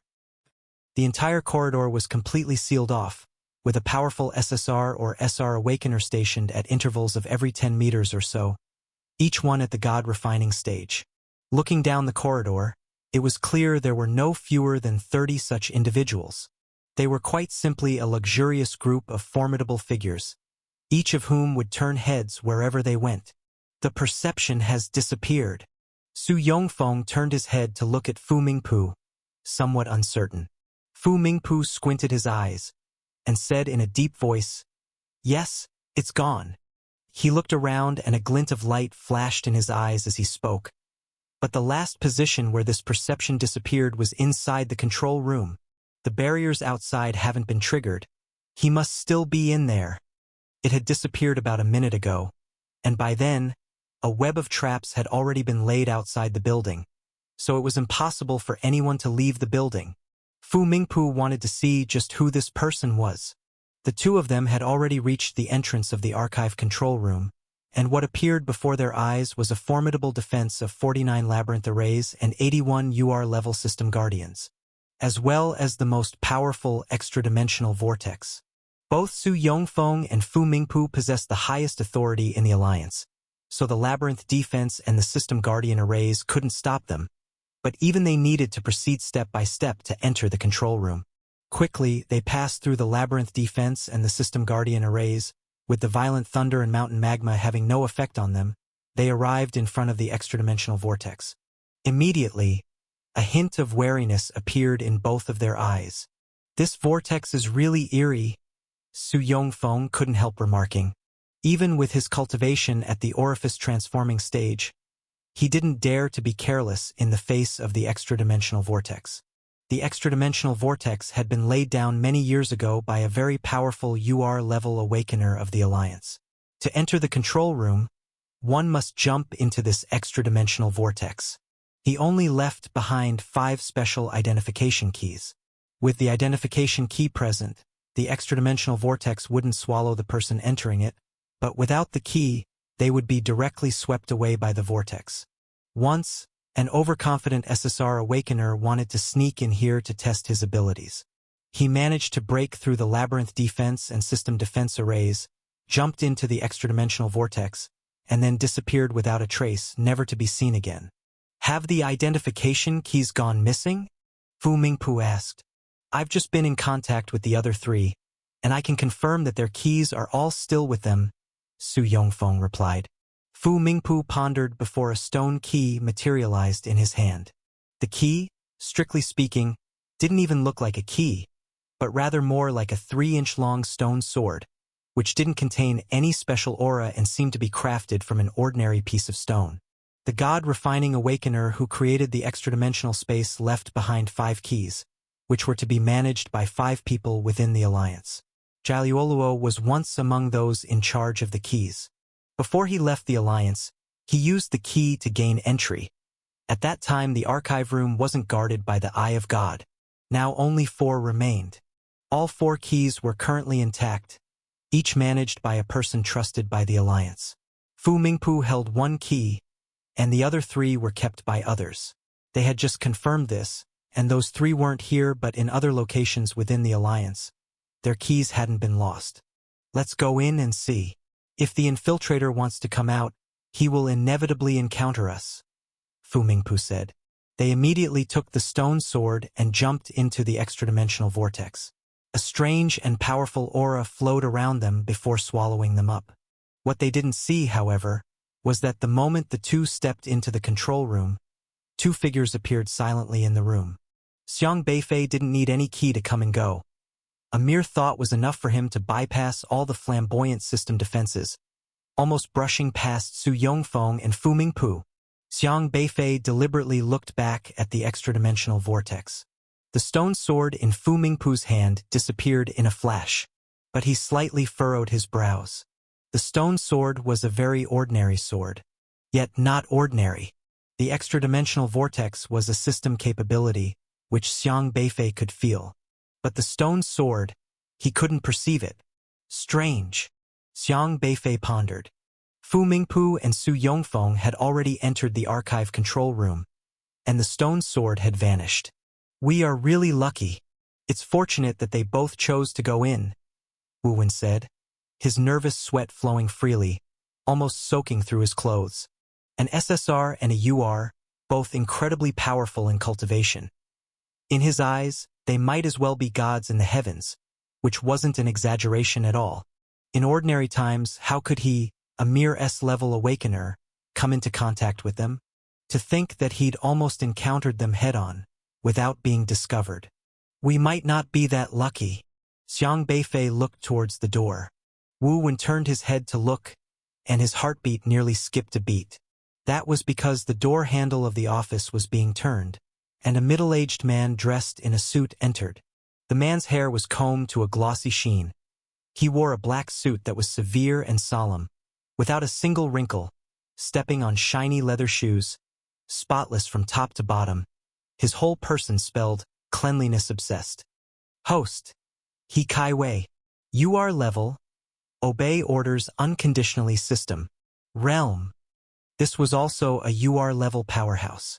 When he appeared, the air around him thickened, with every inch seeming frozen, all flowing slowly around him as the center. Every move he made seemed like a benchmark for the world, a model everyone must follow. Wu Wen almost stopped breathing. He was a staff member of the Alliance, responsible for managing talent archives, not a high-ranking position, but he had met many significant figures within the Alliance and recognized the person before him at a glance. He Kai Wei, the Supreme Commander of the Zhuzhou Alliance Beast Tide Defense Department. Such an eminent figure had also come here. His heart skipped a beat right then. But the moment He Kai Wei opened the door, Xiang Beifei had already taken out a talisman, thrown it forward, and the talisman immediately turned into a faint light, covering them. He Caiwei's deep gaze fell on the spot where Xiang Beifei and Wu Wen stood. Discovered. Seeing He Caiwei's gaze turning towards them, Wu Wen was scared stiff on the spot, unable to move. Xiang Beifei showed no panic, not even bothering to lift his eyebrows. He Kai Wei looked at Xiang Beifei and Wu Wen, but his gaze seemed to pass through them, landing on the wall behind them instead, failing to detect their presence. He walked into the room, glanced around, and frowned slightly. At the same time, another figure appeared at the door. Startlingly, it was Mu Yiqing. They went in. Commander, he asked. Yes, Minister Fu and Deputy Su have entered the control room, and Minister Fu asked me to stand guard outside, Mu Yiqing said with a grave expression. Commander, he remained silent for a moment before responding. That orifice perception suddenly disappeared, Go patrol around. He had also sensed that fleeting perception but hadn't been able to grasp it. Yes. Mu Yiqing nodded slightly and then turned to leave. Commander He's gaze flickered, surveying the empty room again before a grand spiritual power swept out, scouring every corner of the room, meticulously checking every inch and every millimeter of space. He controlled the room's airflow with his powerful spiritual power. The airflow churned. If anyone were there, even if invisible, they would feel a sense of blockage as the airflow swept by, thus detecting whether there was anyone in the room. However, moments later, he retracted his spiritual power and frowned again. There was no one in the room. An illusion? He Kaiwei muttered to himself. Xiang Beifei had already pulled the petrified Wu Wen out of the room, and the two of them hurried along the long corridor without looking back. Wu Wen was still in shock. He had been so frightened earlier that he couldn't move at all. If it hadn't been for Xiang Beifei dragging him, he probably wouldn't have been able to take a step in front of such a UR-level awakener. Commander he couldn't see us? Asked Wu Wen, still frightened. He's blind, Xiang Beifei simply stated. Wu Wen. Xiang Beifei had previously come across the name He Kaiwei in Mu Yiqing's system logs, and he already knew he was Elder Luo's successor. Only now did he realize he was also a UR-level awakener. But UR or not UR to Xiang Beifei made no difference. Wu Wen hesitated, then asked, Boss, what was that talisman you just used? How is it so powerful? It even managed to conceal our presence from a UR-level minister He's perception. He wasn't sure if it was an illusion, but for a moment when Xiang Beifei took out that talisman, it seemed like it was just an R-level system item, but he couldn't be sure. After all, how could an R-level system item hide from a UR-level detection? There's a 3-level difference between R-level and UR-level. Wu Wen thought he must have misjudged because of his weak perception but still couldn't help asking. Oh, you mean that stealth talisman? Xiang Beifei turned around the corridor, speaking nonchalantly. That's an R-level system item. The stealth talisman, a system item from the reporter Yulei, who initially tried to make headlines with Xiang Beifei's story. Xiang Beifei had intercepted a few casually, finding them somewhat useful, so he just conveniently used them. Really? Really an R-level? Wu Wen's eyes widened. He looked incredulous. How could that be possible? Using an R-level system item to evade a UR-level awakener's perception? It must be a joke. Lower-level system items have very apparent fluctuations, and using them in front of higher levels is like performing a great sword dance before Guan Yu. But how could an R-level system item deal with a UR-level probe? Wu Wen asked, stunned. Carefully. Xiang Beifei was too lazy to explain. Not just R-level system items, even N-level system items in his hands, no UR-level awakener could see through them. Using your mind? Wu Wen's mind couldn't comprehend it. Using your mind against a UR-level awakener? Using your mind to create a miraculous escape to a beautiful future? To Wu Wen, that seemed like an enormous joke, but that was exactly what Xiang Beifei had accomplished. Occasionally, guards of SR and SSR level roamed the corridor, patrolling and searching for the whereabouts of the intruders. Yet, blind to Xiang Beifei and his companion, they saw them not. Wu Wen passed these influential figures, he would normally nod and bow to with a trembling heart, growing more bewildered the farther he walked. These people didn't even hear their conversation. He was thoroughly impressed by Xiang Beifei and secretly relieved that he hadn't been abandoned by him, saving his own life. Xiang Beifei couldn't care less about the powerful SSR and SR awakeners. To him, these awakeners patrolling with their powerful system abilities were merely small fries. Even if he couldn't defeat them, he could simply ignore them. The duo bypassed these individuals and nonchalantly made their way outside the building. But soon Xiang Beifei stopped, pensively staring at the light screen ahead. Boss, what's wrong? Wu Wen quickly asked. We can't get out, Xiang Beifei said. The building was now enveloped by a powerful spiritual power barrier, a barrier erected by Fu Mingpu. Fu Mingpu had used his spiritual power to seal the area, adding an absolute spiritual power shield to the spatial abilities. If it were solely a defensive mechanism of the system, Xiang Beifei could have ignored it, But the problem was that the spiritual power shield imposed by Fu Mingpu was a tangible method, a disparity of cultivation which couldn't be ignored as merely a system ability. No matter how powerful Xiang Beifei was, that was a gap in cultivation he couldn't bridge. Wu Wen grew tense again. Can't get out?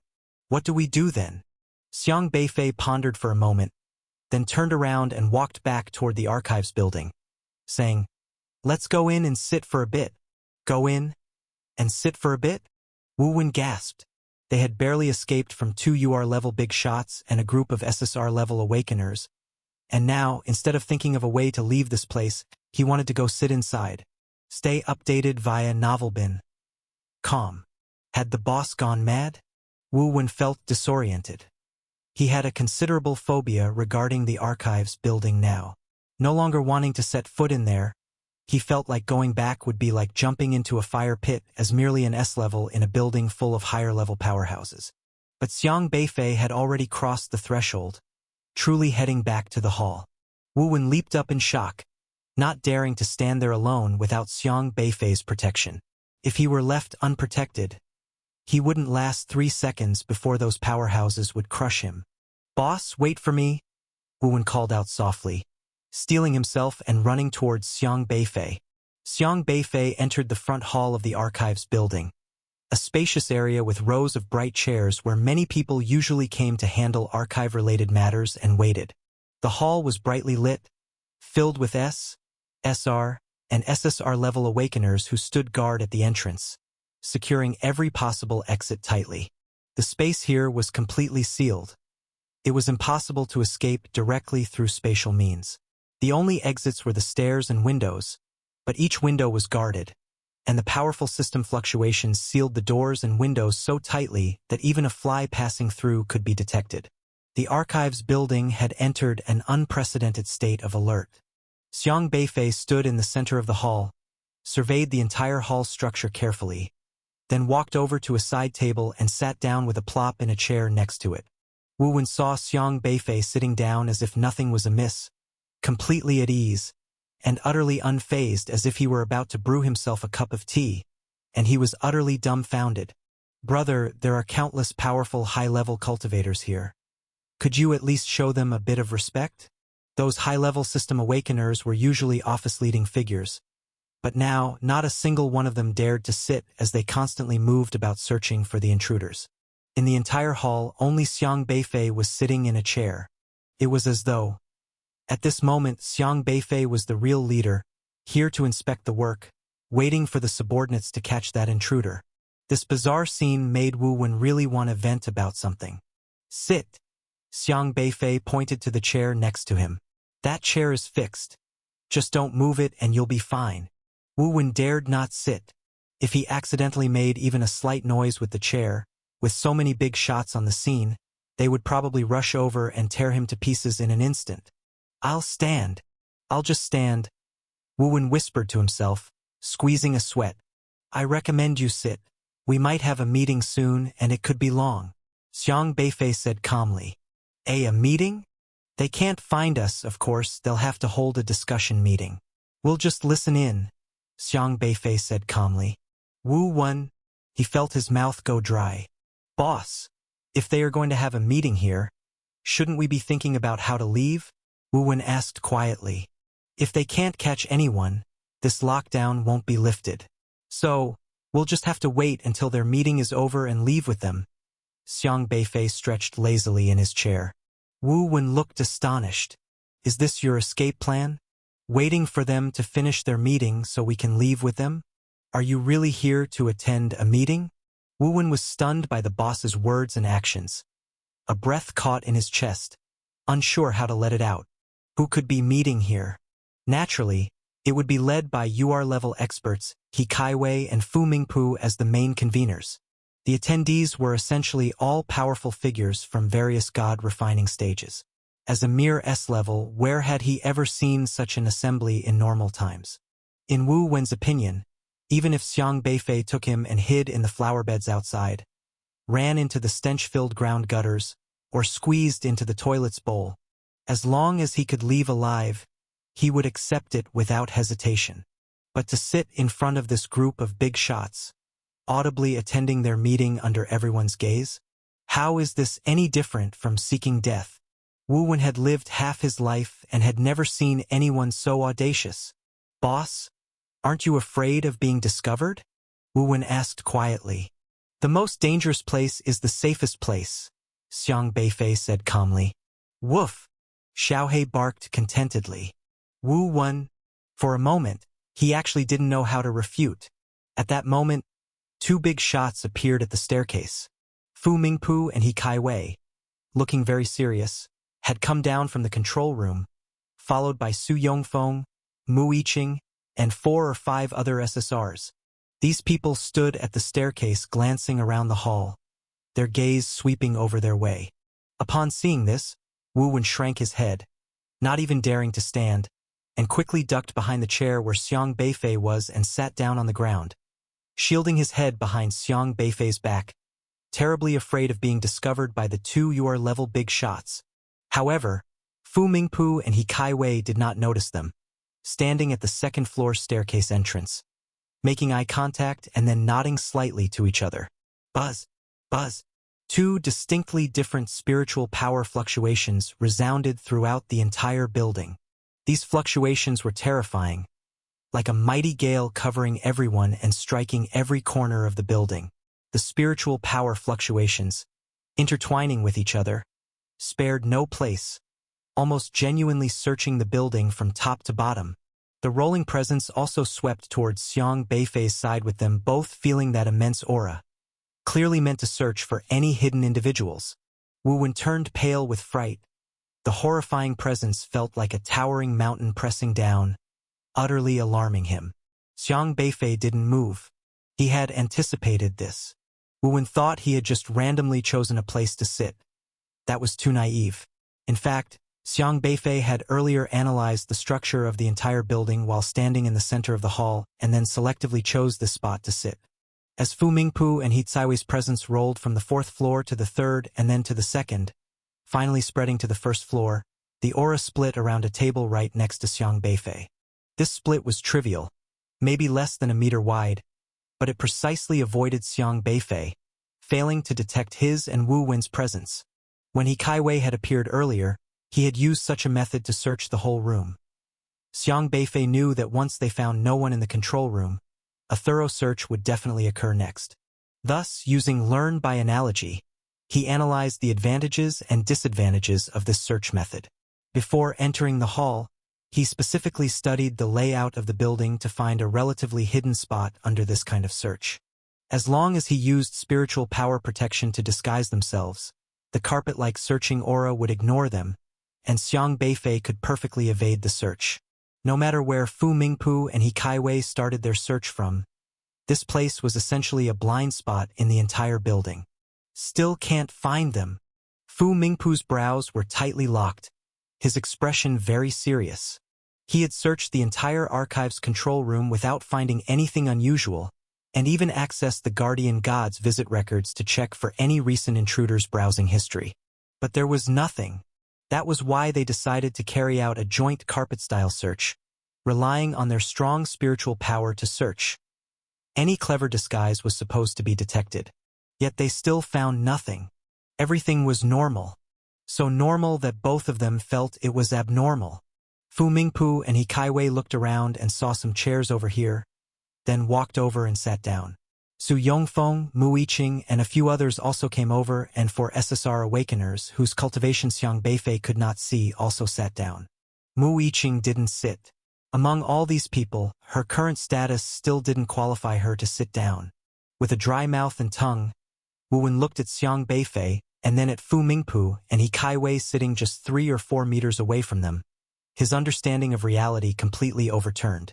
Given such a setup, Xiang Beifei truly seemed to be attending a meeting with these big shots.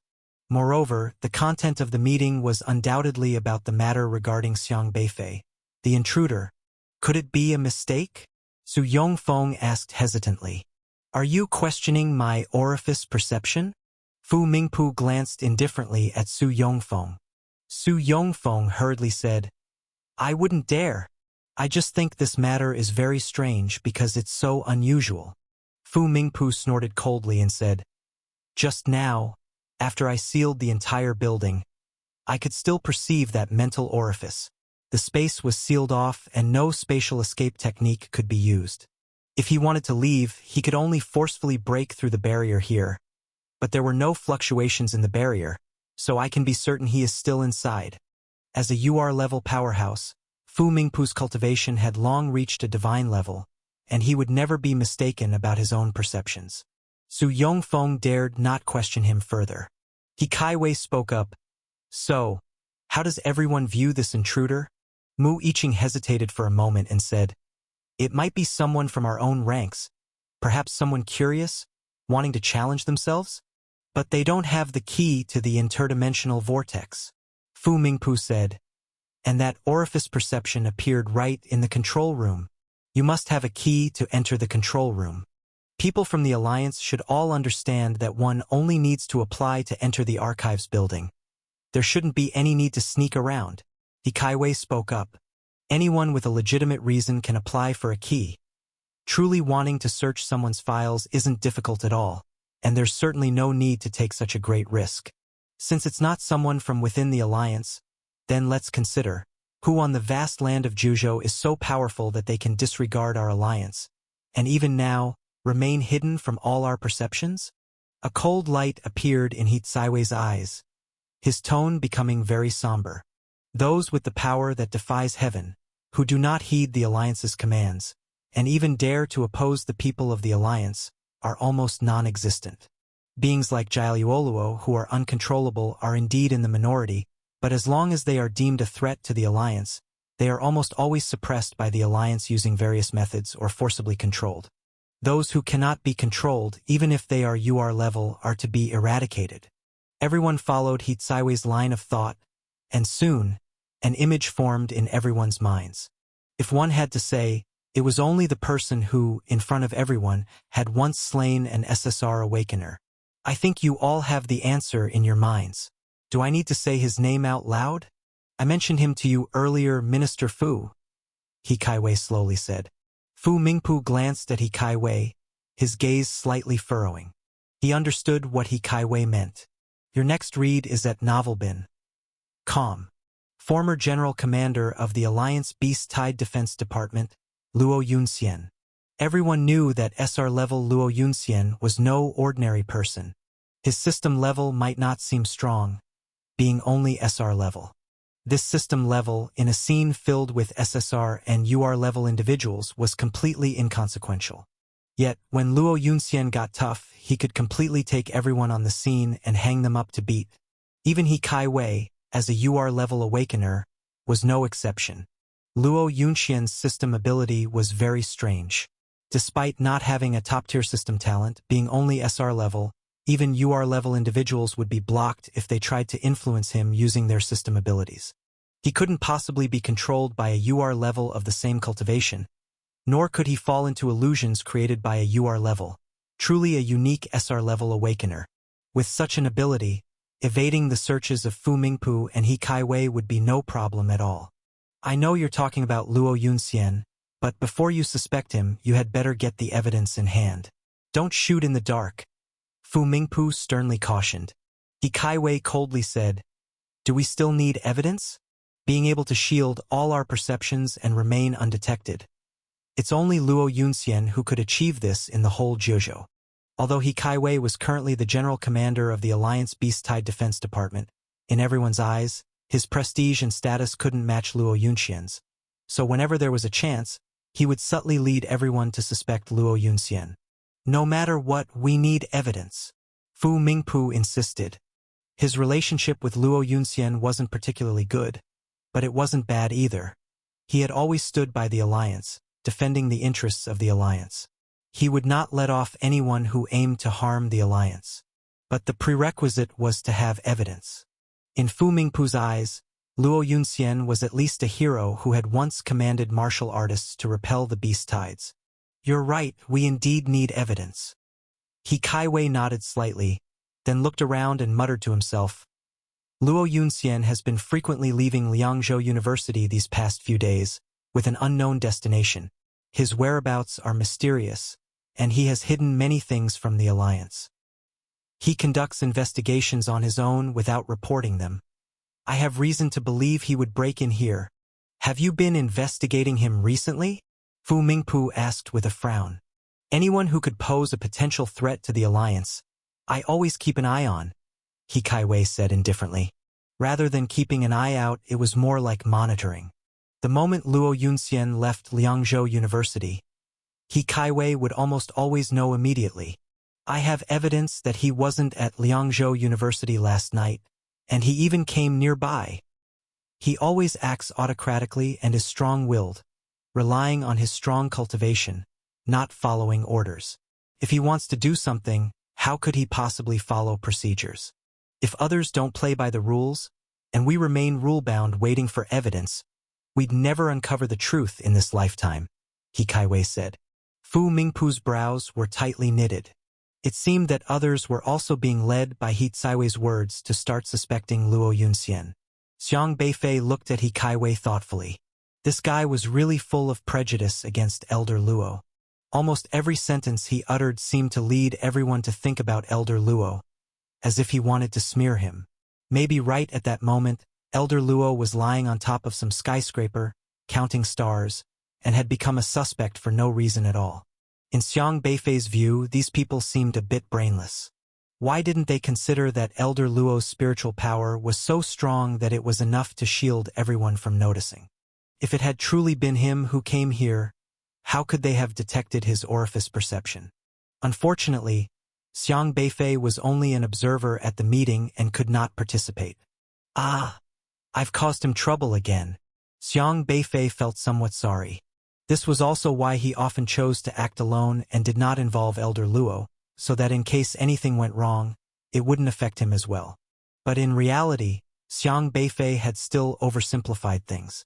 People like He Kaiwei, when wanting to sideline someone, could throw dirt on anyone no matter the circumstances. Such suspicion was fundamentally absurd. Elder Luo's spiritual power was much stronger than Xiang Beifei's. If Xiang Beifei could use his spiritual power to protect his own orifice perception from being detected, how much more so could Elder Luo? Indeed, when one is determined to frame someone, they can completely ignore logic. In fact, it wasn't the first time He Kaiwei had done something like this. Whenever the alliance discussed matters and encountered unresolved questions, he would subtly or openly direct suspicions toward Luo Yunxian. Whether he could persuade others was not important. As long as he continued to establish a target of suspicion for everyone, eventually, he could significantly weaken Luo Yunxian's authority in the alliance. The alliance was a mixed bag. Everyone came from 9 elite universities, and there were various factions. People were divided into 2 camps regarding Elder Luo. Because of Luo Yunxian's name, some people even jokingly referred to these 2 camps as the Leisure faction and the Idle faction. The Leisure faction, a pun on having Luo Yunxian present, hoped for Luo Yunxian's presence. The Idle faction, also termed as Dislike, firmly believed that Luo Yunxian should be discarded and that such a person should not exist among the upper echelons. He Kaiwei was truly a vanguard of the Idle faction. Therefore, whether Xiang Beifei came tonight or not truly didn't matter. Even if he did not, He Kaiwei would still find another opportunity to pin something on Elder Luo next time. He really went out of his way. Xiang Beifei calmly gazed at He Kaiwei, who was neatly dressed and imposing. In everyone's mind, He Kaiwei could not compare to Elder Luo's position. Instead of striving to close that gap with his own capabilities and proving himself by achieving great things, he only thought about how to suppress his predecessor to elevate his own authority. He even resorted to various means to keep watch. It just wasn't clear how this guy's system was supposed to function. He sized up the Only I Unique system. The name sounded grand, but unfortunately, its strength was limited, not allowing him to see the detailed interface of the other system or to know how to get involved in the other's missions. Otherwise, they might have taught this guy a lesson. The hall fell into silence, with other SRs and SSRs still searching around. For a moment, no one spoke up, but now that He Kaiwei had brought it up, even Fu Mingpu could no longer be sure. Because if it really had been Luo Yunxian who came in, they indeed would find it very difficult to locate him. However, just then, a familiar and leisurely voice came from outside. It's quite lively in here. Everyone turned their heads and saw Luo Yunxian swaggering in from the entrance. Everyone's expression changed. It was as if speaking of Cao Cao and Cao Cao arrived. Even Xiang Beifei, who was sitting on the side casually enjoying the spectacle, widened his eyes in surprise. Had you made a mistake, old man? You didn't go count stars late at night but came here instead. Xiang Beifei was quite troubled. He had not known that Elder Luo had traveled all the way from the school's border to the heart of Zhuzhou these past few days, making the situation even worse. Do you still need to think more now? He Kaiwei sneered. They had just become suspicious, and Luo Yunxian had arrived right afterward. It was as if he was admitting guilt himself. Fu Mingpu's brow furrowed deeper and deeper. Elder Luo walked over with a calm demeanor, hands clasped behind his back, and surveyed the tense atmosphere in the hall, then asked, "Hey, what's going on here? Why block off this space?" He Kaiwei gazed amusingly at this Luo Yunxian. Everyone had initially been led by him to suspect Luo Yunxian, and now this guy had immediately appeared at the scene of the incident, making many gradually believe his words. Fu Mingpu was silent for a moment, then said, "Someone broke into the archives building." "Who? They've got guts." Elder Luo asked leisurely as he came over. "Haven't found them," Fu Mingpu said gravely. "You two big URs and so many SSRs haven't found them?" Elder Luo casually asked. He had not spoken yet, but once he did, everyone's expression turned sour. That sentence was quite grating, as if he were mocking them. It was a mockery from an SR to all the SSRs and URs. What's even more bizarre is that Elder Luo's system interface displayed stage, early meridian opening. The fluctuations of spiritual power emanating from his body were only at the early stages of meridian opening, so weak that everyone present completely overpowered him. Yet there he stood, and those with towering cultivation levels dared not confront him. Mu Yiqing spoke from beside him. "Professor Luo, the situation is like this. Just now, Minister Fu sensed an orifice perception in the main control room of the archives building, meaning someone had broken in, so he immediately sealed off the space. But when two seniors went in afterward, they couldn't find anyone, and the orifice perception had vanished. We are still looking for that person." She explained the sequence of events in detail. Although Luo no longer held a position in the alliance, his prestige was still considerable. He Kaiwei snorted coldly and demanded, "Luo Yunxian, where were you last night?" "Where was I last night?" Elder Luo's gaze flickered slightly, already catching on. He smiled faintly. "Understood. You can't find the person, so now you suspect it was me?" Fu Mingpu remained silent, and people like Su Yongfeng also dared not speak. They could discuss this privately, but didn't dare say it to Luo Yunxian's face. He Kaiwei slowly stated, "We are merely investigating the matter. Just cooperate with us." "Then your mind really isn't very sharp," Elder Luo said nonchalantly. Irritated by his comment, He Kaiwei retorted sharply, "Luo Yunxian, what do you mean by that?" "I said your mind isn't sharp. Did I step on your tail?" Elder Luo walked over leisurely, picked a spot, and sat down as if he was in his own home, not feeling out of place at all. He sat just a meter away from Xiang Beifei. "Luo Yunxian, don't go too far. I also perceived that orifice perception earlier. It suddenly appeared and then vanished so abruptly. There aren't many in the Alliance who could do something like that. Besides, you appeared here tonight. You have always been non-compliant with our Alliance's arrangements. You'd better give us all an explanation now," He Kaiwei said ominously. "I'm saying you have a simple mind, and you're proving it right now." Elder Luo started laughing and then slowly said, "If it really were me, do you think I would leave an orifice perception for everyone to detect? You actually think you can perceive my orifice perception?" He glanced at He Kaiwei, then asked with a puzzled expression, "Where did you get such confidence?" "You." He Kaiwei, choked by Elder Luo, was so angry that his veins bulged. This statement was sharply revealing. Elder Luo was essentially telling He Kaiwei that he wasn't skilled enough to investigate him. Fu Mingpu nodded doubtfully. Indeed. It was unlikely that Luo Yunxian would make such a novice mistake or allow his orifice perception to be detected. What about you, old Fu? What's your opinion? Elder Luo asked. I only trust evidence, not baseless accusations, Fu Mingpu declared. He was not part of the leisure faction, nor the idle faction. He was a staunch supporter of the alliance's stance. However, if he had to choose a side, he leaned towards the leisure faction because Luo Yunxian possessed the strength to protect the alliance. You're more reliable, Elder Luo commented, smiling. But soon, a man in his 50s rushed through the door. He spoke hurriedly. Why are you suspecting Elder Luo? He was with me last night working on some matters, and I can vouch for that. Host.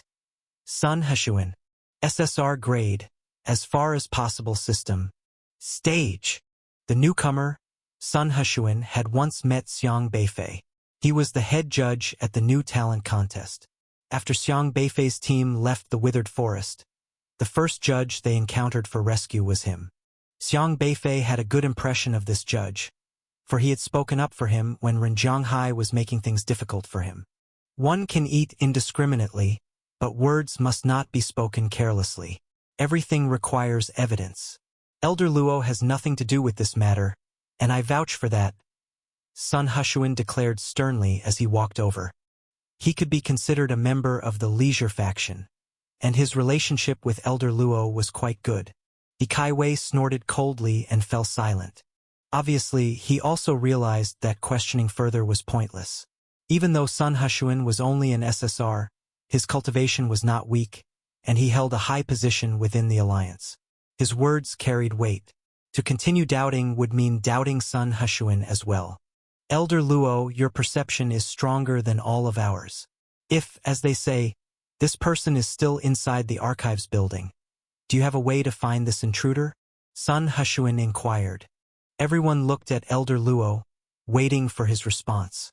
Yes, if you are capable, please help, Fu Mingpu said.